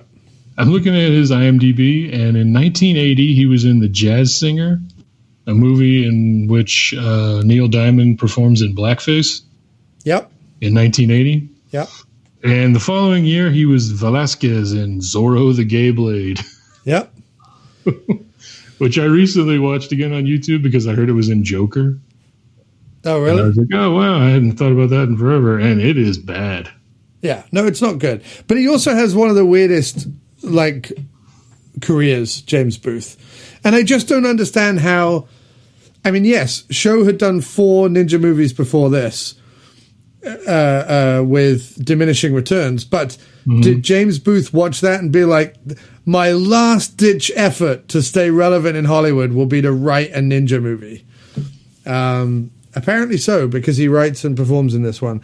And I think that if this has a downfall at all, it is the fact that he writes it. And the reason why I say that is because there's so much of this movie that smarts of like Booth writing a bigger role for himself than would normally be the case.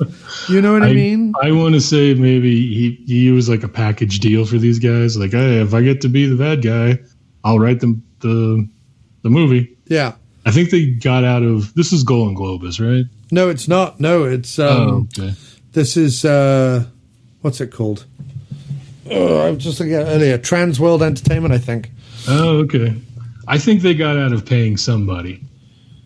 Yeah, the screenwriter or the actor. They got out of paying one of them. He left... Yeah, it's Trans World Entertainment. He left Golem and Globus... after Ninja 3. They executive produced 9 Deaths of a Ninja, but they don't actually, they threw a few bit of money at him, but they're not hands-on producers, and Canon Films didn't do any of these last 3. This was his 3rd screenplay. After he'd been acting for over 20 years, he wrote his first. And then he only wrote 3 more, 2 of them being American Ninja movies, which I don't suppose were hard to write. Oh, he wrote American Ninja 3 and 4? 2 and 4. Oh, my God. Okay, so that's where it comes from then, because American Ninja 2... No, Pray for Death is before... Okay, this is so weird. Wow, he writes American Ninja 2? Yeah. Wow. And he wrote Avenging Force, which also starred Michael Dudikoff. It does, yes, and was directed by Sam Furstenberg, who we recently interviewed for the After Movie Diner. Oh, cool. And Stormin' Home, his film from 1985, has Jeffrey Lewis in it. And we were talking about Van Damme earlier. He's obviously in, what's it called? Double Target, Double Team, Double something or other. Double Impact. Double Impact. Because he also did Double Team with Dennis Rodman. He did. No, but the reason why I was going to bring it up is because Double Impact is the movie where they're like, how do we explain that 2 Van Dammes raised on 2 different continents have the same accent? Yes. One of them was supposed to be American, right? Well, one of them was raised by Belgian nuns in Hong Kong. Okay. And the other one had a very prominent French teacher who helped him in Los Angeles. Oh, well, sure.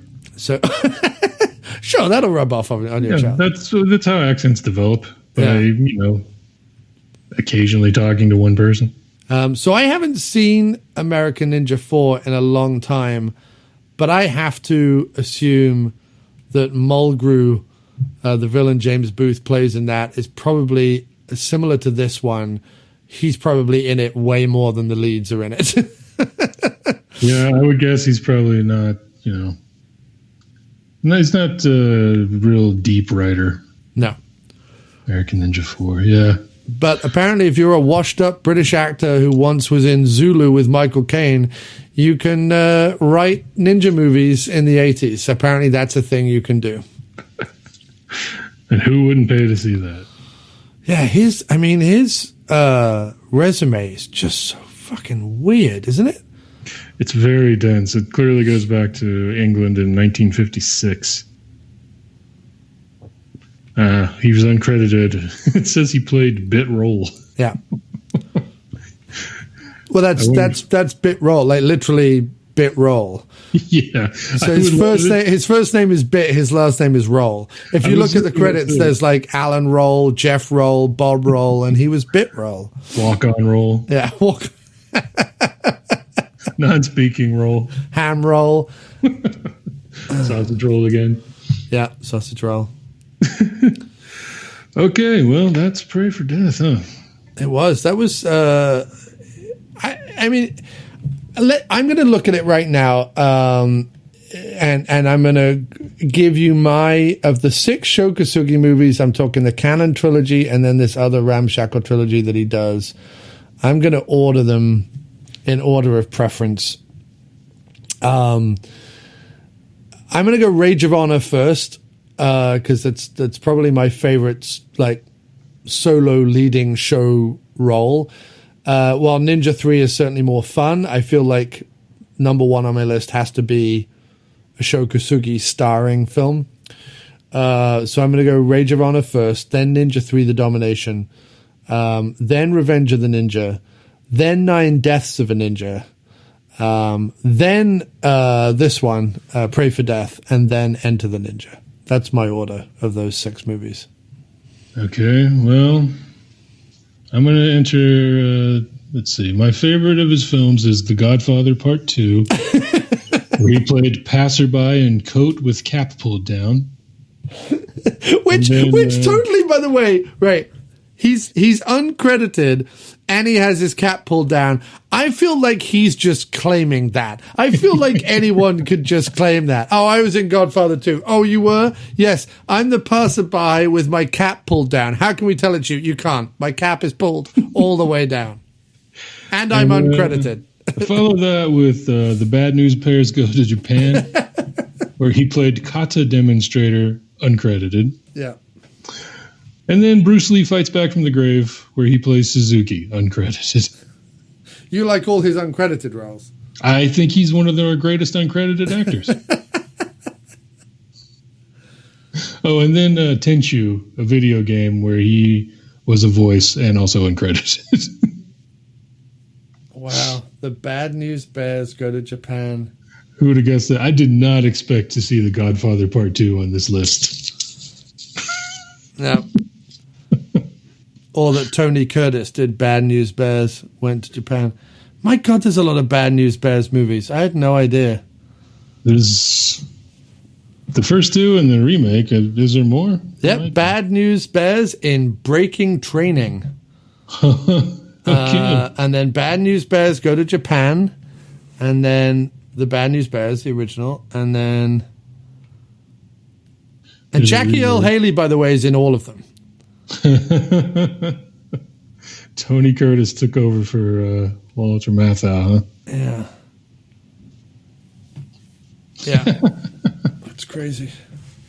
They should just do a Bad News Bears every 10 years with Jackie Earle Haley in it. Even now, like with his creepy old face. They better hurry up. These 10-year reunions aren't going to go that long. Well, they're doing that now. Have you noticed, like, when they're doing sequels these days or remakes these days, they're like, we got back the original cast. Like, in the Halloween sequel, they went and found the girl who played the original little girl in the first ever Halloween, who apparently ended up being a Real Housewife of New Jersey, who is now going to play exactly the same role she played in the original Halloween in the sequel to the 2018 Halloween. I'm like, why does anybody care? You could literally claim any act. That's like coat pulled down or hat pulled down or whatever. You could claim anyone was that little girl in Halloween. Who remembers the little girl in Halloween? Yeah, I don't know what the point of most of it. It's just trivia. The internet has to be filled all the time. Right. So, can they bring back Paul Rudd as the alternate dimension Tommy Doyle then from Halloween 6? That might be a little harder to get. I'm not sure.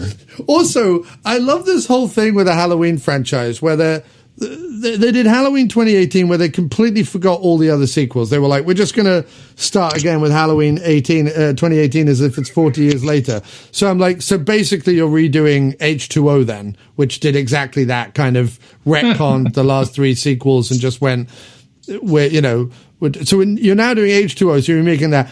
Then you're bringing back the little girl from the original Halloween in the sequel. So basically you're doing Halloween 6, because that's what happens in Halloween 6. Tommy Doyle comes back, only this time it's played by Paul Rudd. Because again, it was a child actor. Nobody gave a shit who it was. Yeah, so you might as well have Paul Rudd play it as an adult.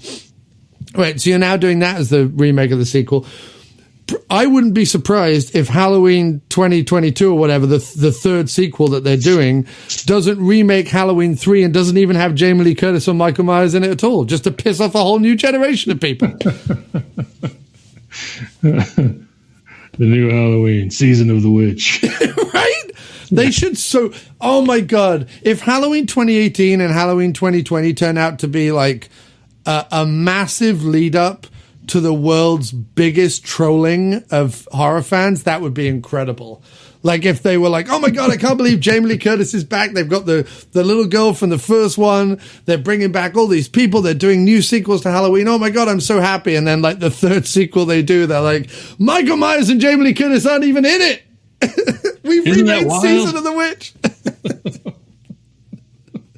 You said we'd never do this bullshit again. Well, joke's on you. The whole thing is just a massive trolling by people who like really love Season of the Witch. All right, let's do it. Yeah, I love that idea. Tom Atkins is still alive. Let's just find a 20-year-old girl he can creepily seduce. Gross. I mean, it was gross back in Season of the Witch where he looks 50 and she looks 12. Oh. I mean, I love Tom Atkins, but I'm just saying. Yes, he's a creep. Creepy mustache. Anyway, Doug, this has been a pleasure. Yeah, over here too, man. Thank you. It's been a thrill to have you back on the show. And you will be hearing a lot more of Doug in 2020 as Doug returns to the Big Apple to do whatever life has to offer him. I will quote from the Ninja Master at the beginning of this movie. Moving back to America, Doug, is definitely the right idea. Yeah, you couldn't have picked a better year as well. 2020 is going to be such a happy year as well. No matter where I go, I'll always be in the shadow of the ninja. Yeah, right. But you couldn't have picked, like, I'm just thinking, like, coming back to America in 2020 when most people wishing they were leaving. Yeah, that's amazing. At least when I moved to America, they voted in, like a year later, they voted in Barack. Maybe you coming back to America will lead them to actually vote in someone worth a damn. We'll wait and see. Well, I guess this is a good time for me to announce my entry into the 2020 debate. Doug, yes, and you're moving back from Mexico, so you can be like, I proved the wall doesn't work. I got on one of those newfangled machines. What are they called? That's right, an aeroplane. I flew right over that fucker. All right. Sorry, dude. Yeah, this has been awesome. It's been great, man. And we'll see you in January when you get back. Look me up. Man. Give me a call. Absolutely. All right, dude. All the best. Bye now. Bye. All right. So that was our 300th episode, except if you remember all the way back at the beginning of the episode, I promised a special surprise, an exciting, awesome, incredible, you didn't see it coming surprise. Well, here is that surprise. That's right. I gave Jim a call. Hello. Hello. What is that? What is that word you're saying? I'm saying hello. Right. Why are you saying it like that, though? Why not? You know, that's the question. Well, as the episode that I'm currently editing is the 300th episode of the After Movie Diner, I felt that it couldn't go by without having you on the show in some format. So the listeners have had to, or will have to, cope with this compromised situation of you on the other end. It is a compromised situation that I don't pretend to be happy about. Listen, if all things were equal, then am I on any of the big episodes, or do you skip? Because I don't think I'm on like 100 or 200 either, am I? You're on the eight-year anniversary episode and on the 7th-year anniversary episode. You're on a bunch of anniversary episodes. Yeah, but that's just like round about the time of, you know. No, they always drop on exactly the date. What's the date? But you drop them on the date. Do we record them on the same date? No, we don't. No.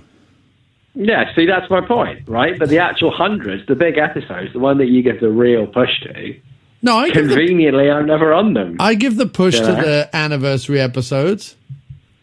Yeah, somehow it's not quite the same, is it? The big 200 episode was an interview with A. Michael Baldwin, and I think you were on it. Who? A. Michael Who? A. Michael Baldwin. A. Michael Baldwin. A. Michael Baldwin from Phantasm. Stop saying A. Michael Baldwin. From who? From Phantasm. I don't know who that is. And there was a song about your hat from Voodoo Fuzz. I remember that, but I don't think I was on it. Why would you talk to a bloke from Phantasm who I don't know who it is and then put me on the episode? What would I have to say apart from who's that? And then you'd like cut away. This is my point. It's fine. It's fine. I'm just saying I've noticed a pattern. That's all. That's all I'm saying. Well, we've only had 3 big episodes, episode 100, episode 200, and episode 300. I know, and I haven't been on any of them. I'm just saying. It comes around, and all of a sudden, you're too busy. Oh, what's Not weird? busy enough for Ninja episodes, though. What's weird is I've suddenly realised that our 100th episode was in 2 parts. So technically... Yeah, so there you go. Didn't even make either of those. That's 4. No, I'm saying you're going to get to 400 episodes. But I'm saying that technically this episode is 301. But it's right. So I'm not even going to be on the 300th episode because you already released that one. Yeah, but no, you'll be on the episode labeled 300. All right. Well, let's get on with it then. What was? Actually, technically, and this is going to make you laugh, underneath the After Movie Diner podcast feed, there's already 305 episodes. There's only 300. There's only 300 numbered episodes. But this episode, if we're assuming that every single audio thing I've put out underneath the After Movie Diner is an episode unto itself, this is actually episode 306. So what was episode 300? I might have been on that one. You might have been on that one. So let's look at that. 6 episodes ago. 1, 2, 3, 4, 5, 6. You were. It was Rambo. Yeah. Well, that's the last time I was on. Yeah, but it doesn't really count, does it? Because it's, you know, when people are browsing, and I know you know this because you've done Google Analytics. You know that when people are browsing the diner for the first time, they automatically gravitate towards 100, 200, or 300. They just feel the need to listen to those things. That's why you keep me away, because you don't want people experiencing my voice. But I'm not keeping you away. I'm having you on the 300th episode. This is you on the 300th episode. I'm not keeping you away. Yeah, you're burying me at the end, though, aren't you? I know that when people are listening to this. Well, if this is the conversation. If this is the conversation you were planning to have with me, then yes, I am going to bury it. I thought we'd be talking. Well, were you hoping it'd be more like the other great thing about you? Yes, of course. X. Of course. Right. Well, you should have warned me so I could take some time to think about what that might be. But you think about all the excellent episodes that you've been on. I mean, really, you've been on the best episodes.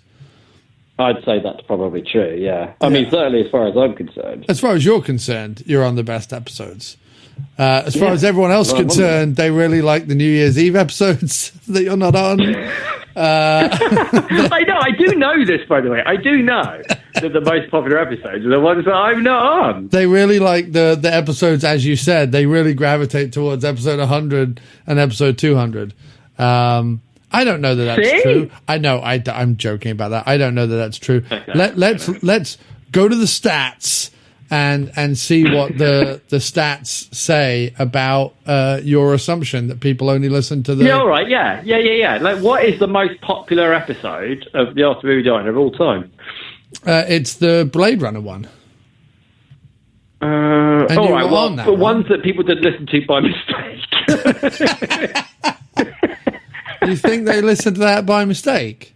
I think they listened to that by mistake, yeah. Because didn't we basically say the trouble with Blade Runner is it's a bit crap, and I'm presuming a bunch of strokey beard people who love Blade Runner then never ever listen to us again. Yeah, sadly, people did tune in that episode to hear two middle-aged blokes say Blade Runner's a bit crap. That's not what they were expecting. I don't know. Someone might have done.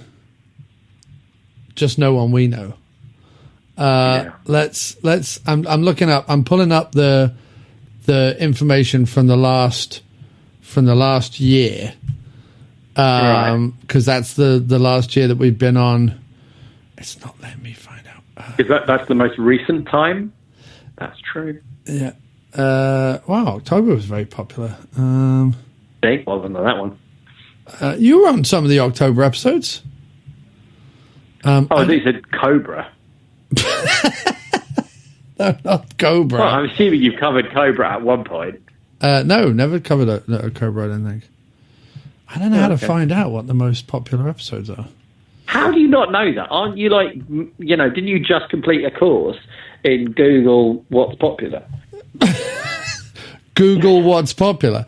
I have. Well, that's basically what it is, isn't it? I have completed a course in Google What's Popular, like and then make them buy stuff. But that's not how Spreaker organizes the list. The Man Who Killed Hitler and Then the Bigfoot, that was hugely popular. You were on that one. Fighting with My Family was hugely popular. You were on that one. Really? That's weird. So some of the sleazy spaders were popular, but you're not on those anymore. But that's by your choice. Oh, well, that's my fault. I voluntarily disengaged from that. Yeah, because most of the films we watched were crap. Most of yours are pretty Ready or Not. Weren't you on that one? That was a pretty big one. Yeah, we were on that one. Yeah, so you're really. Right. Yeah. I'm glad that people do listen. I assume that it's people who found us through the. Because the trouble with the Man Who Killed Hitler and the book for one was, Christ, the audio quality was terrible on that one, wasn't it? Yeah, so much better when you yawn through what you're trying to say. The audio quality of you yawning through what you're trying to say is so much better than us sitting. Happy 300, mate. Here's a yawn. So what do you want to talk about then? 300 episodes then, eh? The first episode. How are you still alive? How's it still going? I have no idea. Absolutely no idea at all. The first episode you were ever on was on episode 10. And then... well, 10's a reasonably important number. Yeah, well, 10. I was briefly looking forward to being on 300, because 300 was, if you remember, going to fall on Halloween. Right, but then we both got really busy. Yeah, that's true. And I wasn't able to get you... And there was also fuck all in the cinema. It was just a whole mixed bag of bollocks, basically. Fuck. This is great. Yeah, you just keep fucking yawning, mate. You just keep fucking yawning. People tune in. They're like, "Oh, Jim's on the 300th episode. That's really nice of Crossy to drag his ass in and put him on the 300th episode." And then he's like, "Oh, let me talk through a yawn." I bet you're gonna bury me under. No, I'm putting you right at the front. This whole gribbly. I will be lumped together with other special guests. I've not got any other special guests. Really? You're the only other one. People on. I haven't got people out there like other people more than me. You should get them on. I haven't got time to get other people on. I'm literally editing it tonight. It's going up tomorrow, and then I'm going to fucking Connecticut for Thanksgiving. I've got no time for your fucking other special guest. You are the special guest, mate. All right. Then- all right. I'm the special guest. then All right. you were on I'm it- mollified. Yeah. Then you were on I'm episode. mollified. Yeah, shut up. Then you were on episode 37 where we did Hound of the Baskervilles and Satanic Road to Dracula. And then I'm trying to look when your run began of kind of doing it most I think weeks. it was. I think it was Pacific Rim. I think that's the first one we saw in the cinema. I'm looking. No, because we did Stranded. That was back Before Pacific Rim. That was back in 2013. No, Pacific Rim. You're right. Pacific Rim. That was the 2-year anniversary. You were on that bloody episode. Oh, was I? No, I know on the anniversary episode. Nobody cares about those. I'm not on the big, 100, 200, 300. I want to be on them. I want to be on 400. You've got to do this again for another 99 episodes. All right. Just 100 episodes. Fuck, really? Nobody wants Just that. so I can be on 400. But I want to be on 400. All right. Okay. But yeah, we did Pacific Rim was the first one. Right. And then you weren't on the next two or the next three. But then you were on Stranded, which was back in 2013. And then you weren't on a few more. And then you came back with The Colony, which was a Horrortober episode 98. And then Dracula 3D, episode 99. But then you were not on episode 100 and episode 100 part 2, which was the big Maniac Cop trilogy. Yeah, of course not. Of course I wouldn't be on that one. And then you came back in again with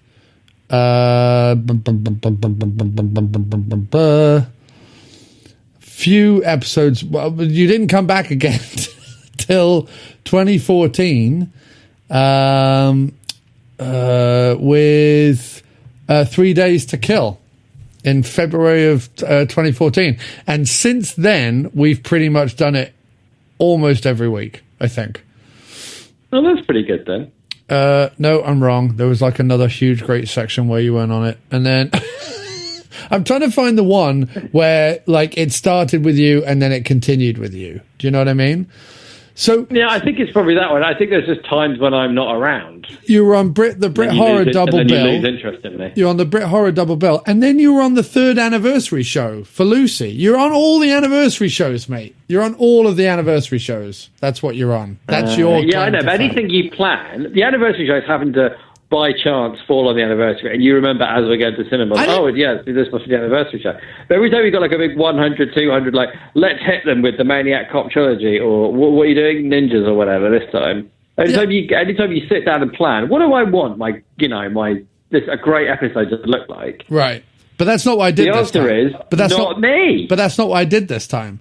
What I did this time was I was running out of time in November. I put the feelers out. 2 people came back and was like, we'll do Ninja episodes with you. And episode 300 happens to have fallen on the second Ninja episode that I recorded. Honestly, I didn't plan for anything for the 300th episode. The fact that I left, even the A. Michael Baldwin interview, I had lost that interview in time. I had done that ages ago, and then finally found it again off an old hard drive, and was able to pull it out. And it was only then that I was kind of well, it might as well be the 200th episode. It's not like I planned this shit. The Maniac Cop one was the only one that I really planned, and that's because the Maniac Cop 2 anniversary happened to fall around when I was doing episode 100. But that's it. I'm mollified. You're mollified, mate. I've been mollified. If anyone deserves to be mollified, it's you. It needs to be mollified with a fucking cricket bat. Anyway, I'm really glad that we did this. I'm really glad that we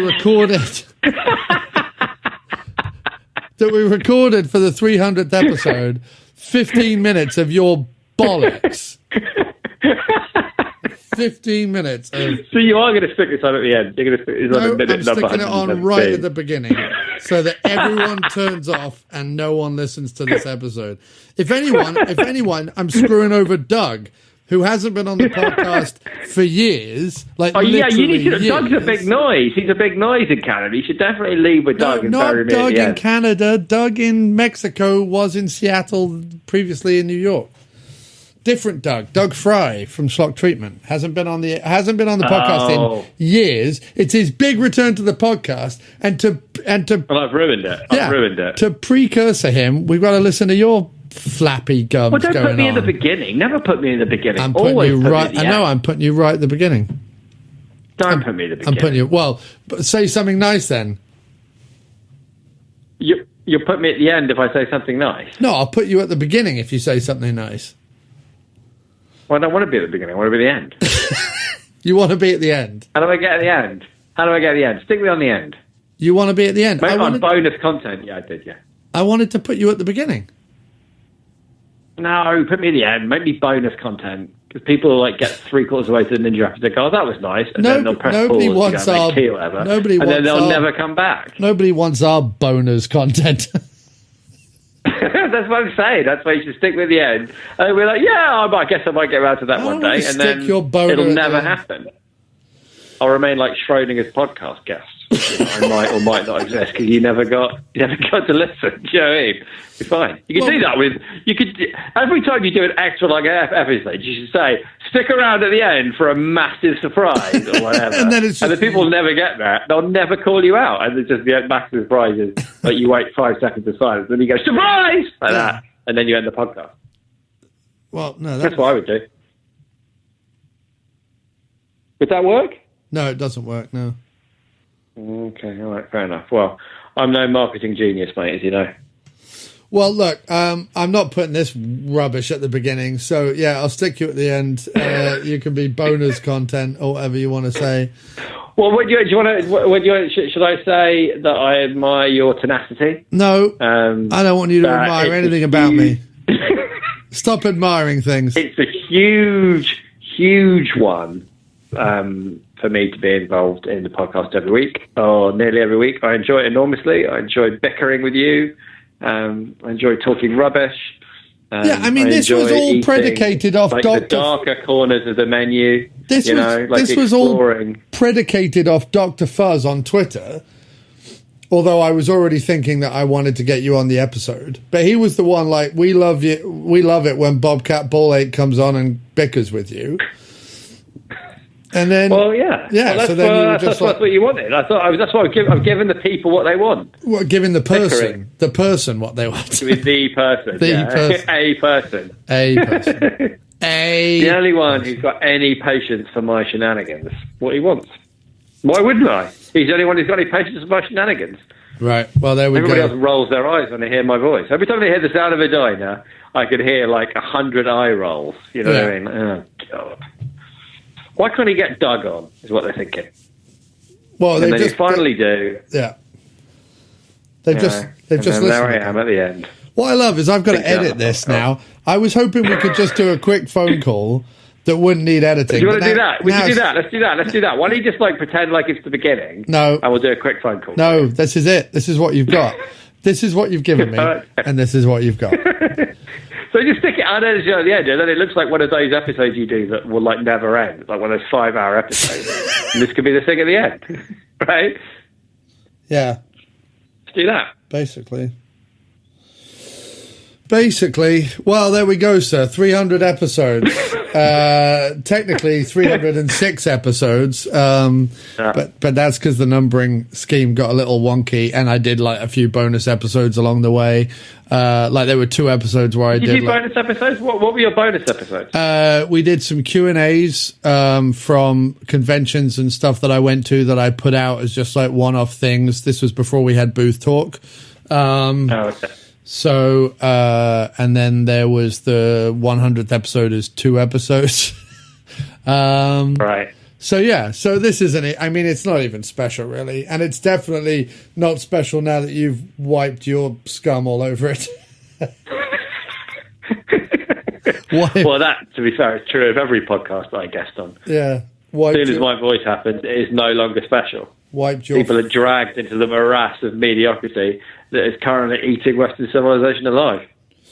And if anyone is an antidote to that, it's me. You, on the other hand, are some sort of personification of it, and I have to do that's what I'm saying. battle with it every week. You are out there fighting the brave fight for people who care about things that shouldn't be cared about, and here's me, just, wasting everyone's time. Blindly wandering around like a big fool.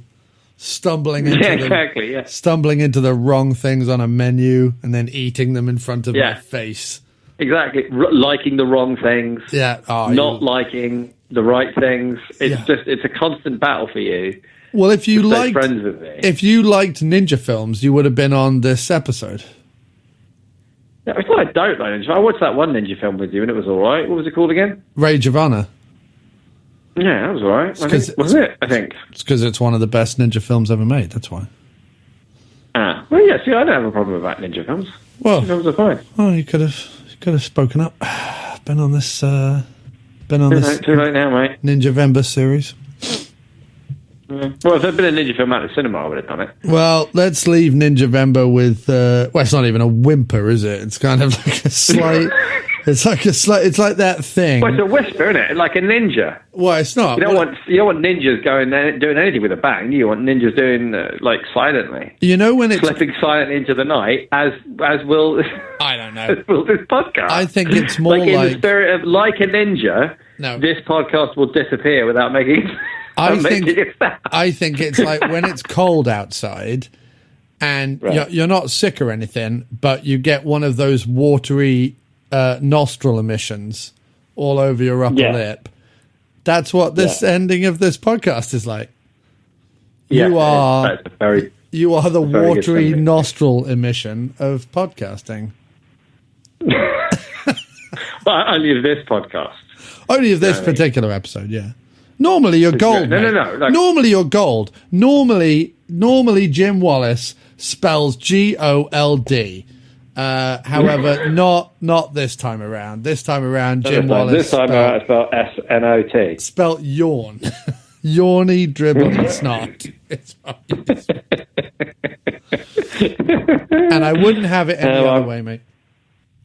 Well, thanks for having me on, man. And congratulations on your 300th episode. In all seriousness, I have watched podcasts die by the wayside through people just, getting depressed, basically, to stop doing it.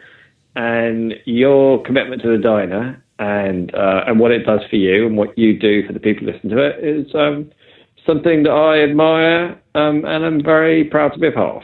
So thank you very much. And I wouldn't have it any other way. And in all honesty, I am really, really, really looking forward to just doing some of our regular episodes again. I love having, different guests on, and I love talking about different movies and stuff. But the thing I absolutely adore is going to see a movie and then going to a diner and then us talking about it or not, as the case may be. But that's my favorite thing. So while these Ninja-vember episodes and Horrortober episodes have been good for what they were, I am looking forward in December and January to getting back to our weekly gubbins. That sounds good to me, mate. I'm very much looking forward to that. Sounds lovely. All right. Well, this has been the After Movie Diner's 300th episode, and you just heard from the watery nostril emission himself, Mr. Bobcat, Mr. Bobcat Ball Ache, Jim Wallace. Thanks very much, folks. Good night. Good night. Good night, Cleveland.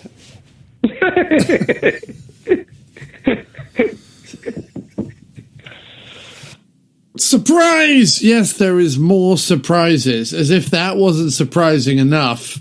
There's more surprises because I quite like the idea that this podcast just never ends. But yeah, there is more surprises. Just this week, I put out my 2019 Christmas single. It's got 2 songs on it. It's available on Bandcamp right now, which is miscplumbingfixtures.bandcamp.com, MISC plumbingfixtures.bandcamp.com. The single is called Christmas, Christmas, Christmas 2019. And you're going to hear part of the track. But why don't you support the diner by going over and purchasing the single for $1? That's right. Go over to Bandcamp, miscplumbingfixtures.bandcamp.com, or just look up Miscellaneous Plumbing Fixtures on Facebook, where I put the link, or follow me at MiscPlumFix on Twitter, and buy the single for $1 and support the diner. And now you'll be able to hear what you'd be getting for that crisp single dollar. just a little bit, just a little taster right now, go buy the single, please. It would be awesome if you did. And thank you so much for listening and supporting for 300 episodes. Here is to 300 more.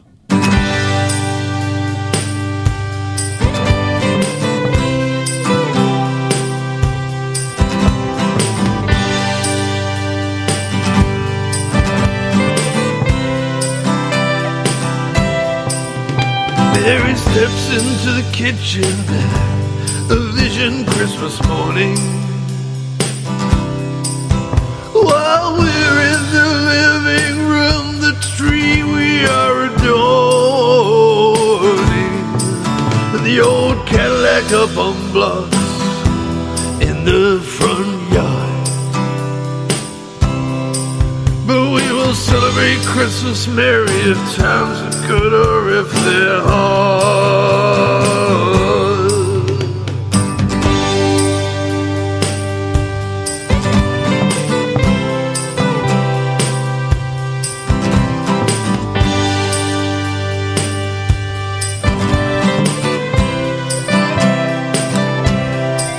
We went to the grocery store as a family to escape the landlord, and bought the best damn bird we could find for what we thought we could afford. With two kids in the back of our old pickup, Mary, you were everything to me. Oh, Mary, let's keep on driving to as far as our eyes can see. Let's have Christmas on the road. Let's see the land. Well, let's live as free, Mary, as any two people can, with two kids in tow. We won't just have one small tree, we can have a whole row. Let's gas her up, Mary, and see just how far we can go. We'll pick up hitchhikers and let them join in our feast of some chips, a few Twinkies, and whatever the gas station has to eat. We'll meet the soul of the earth, we'll break bread, we'll see this whole wide land of ours. Please tell me, Mary, this is everything your heart desires. Let's have Christmas on the road. Let's follow the white lines to the holiday. If home is where the heart is, then with you, Mary, and the kids, home is any place. And your presence is presence enough for me.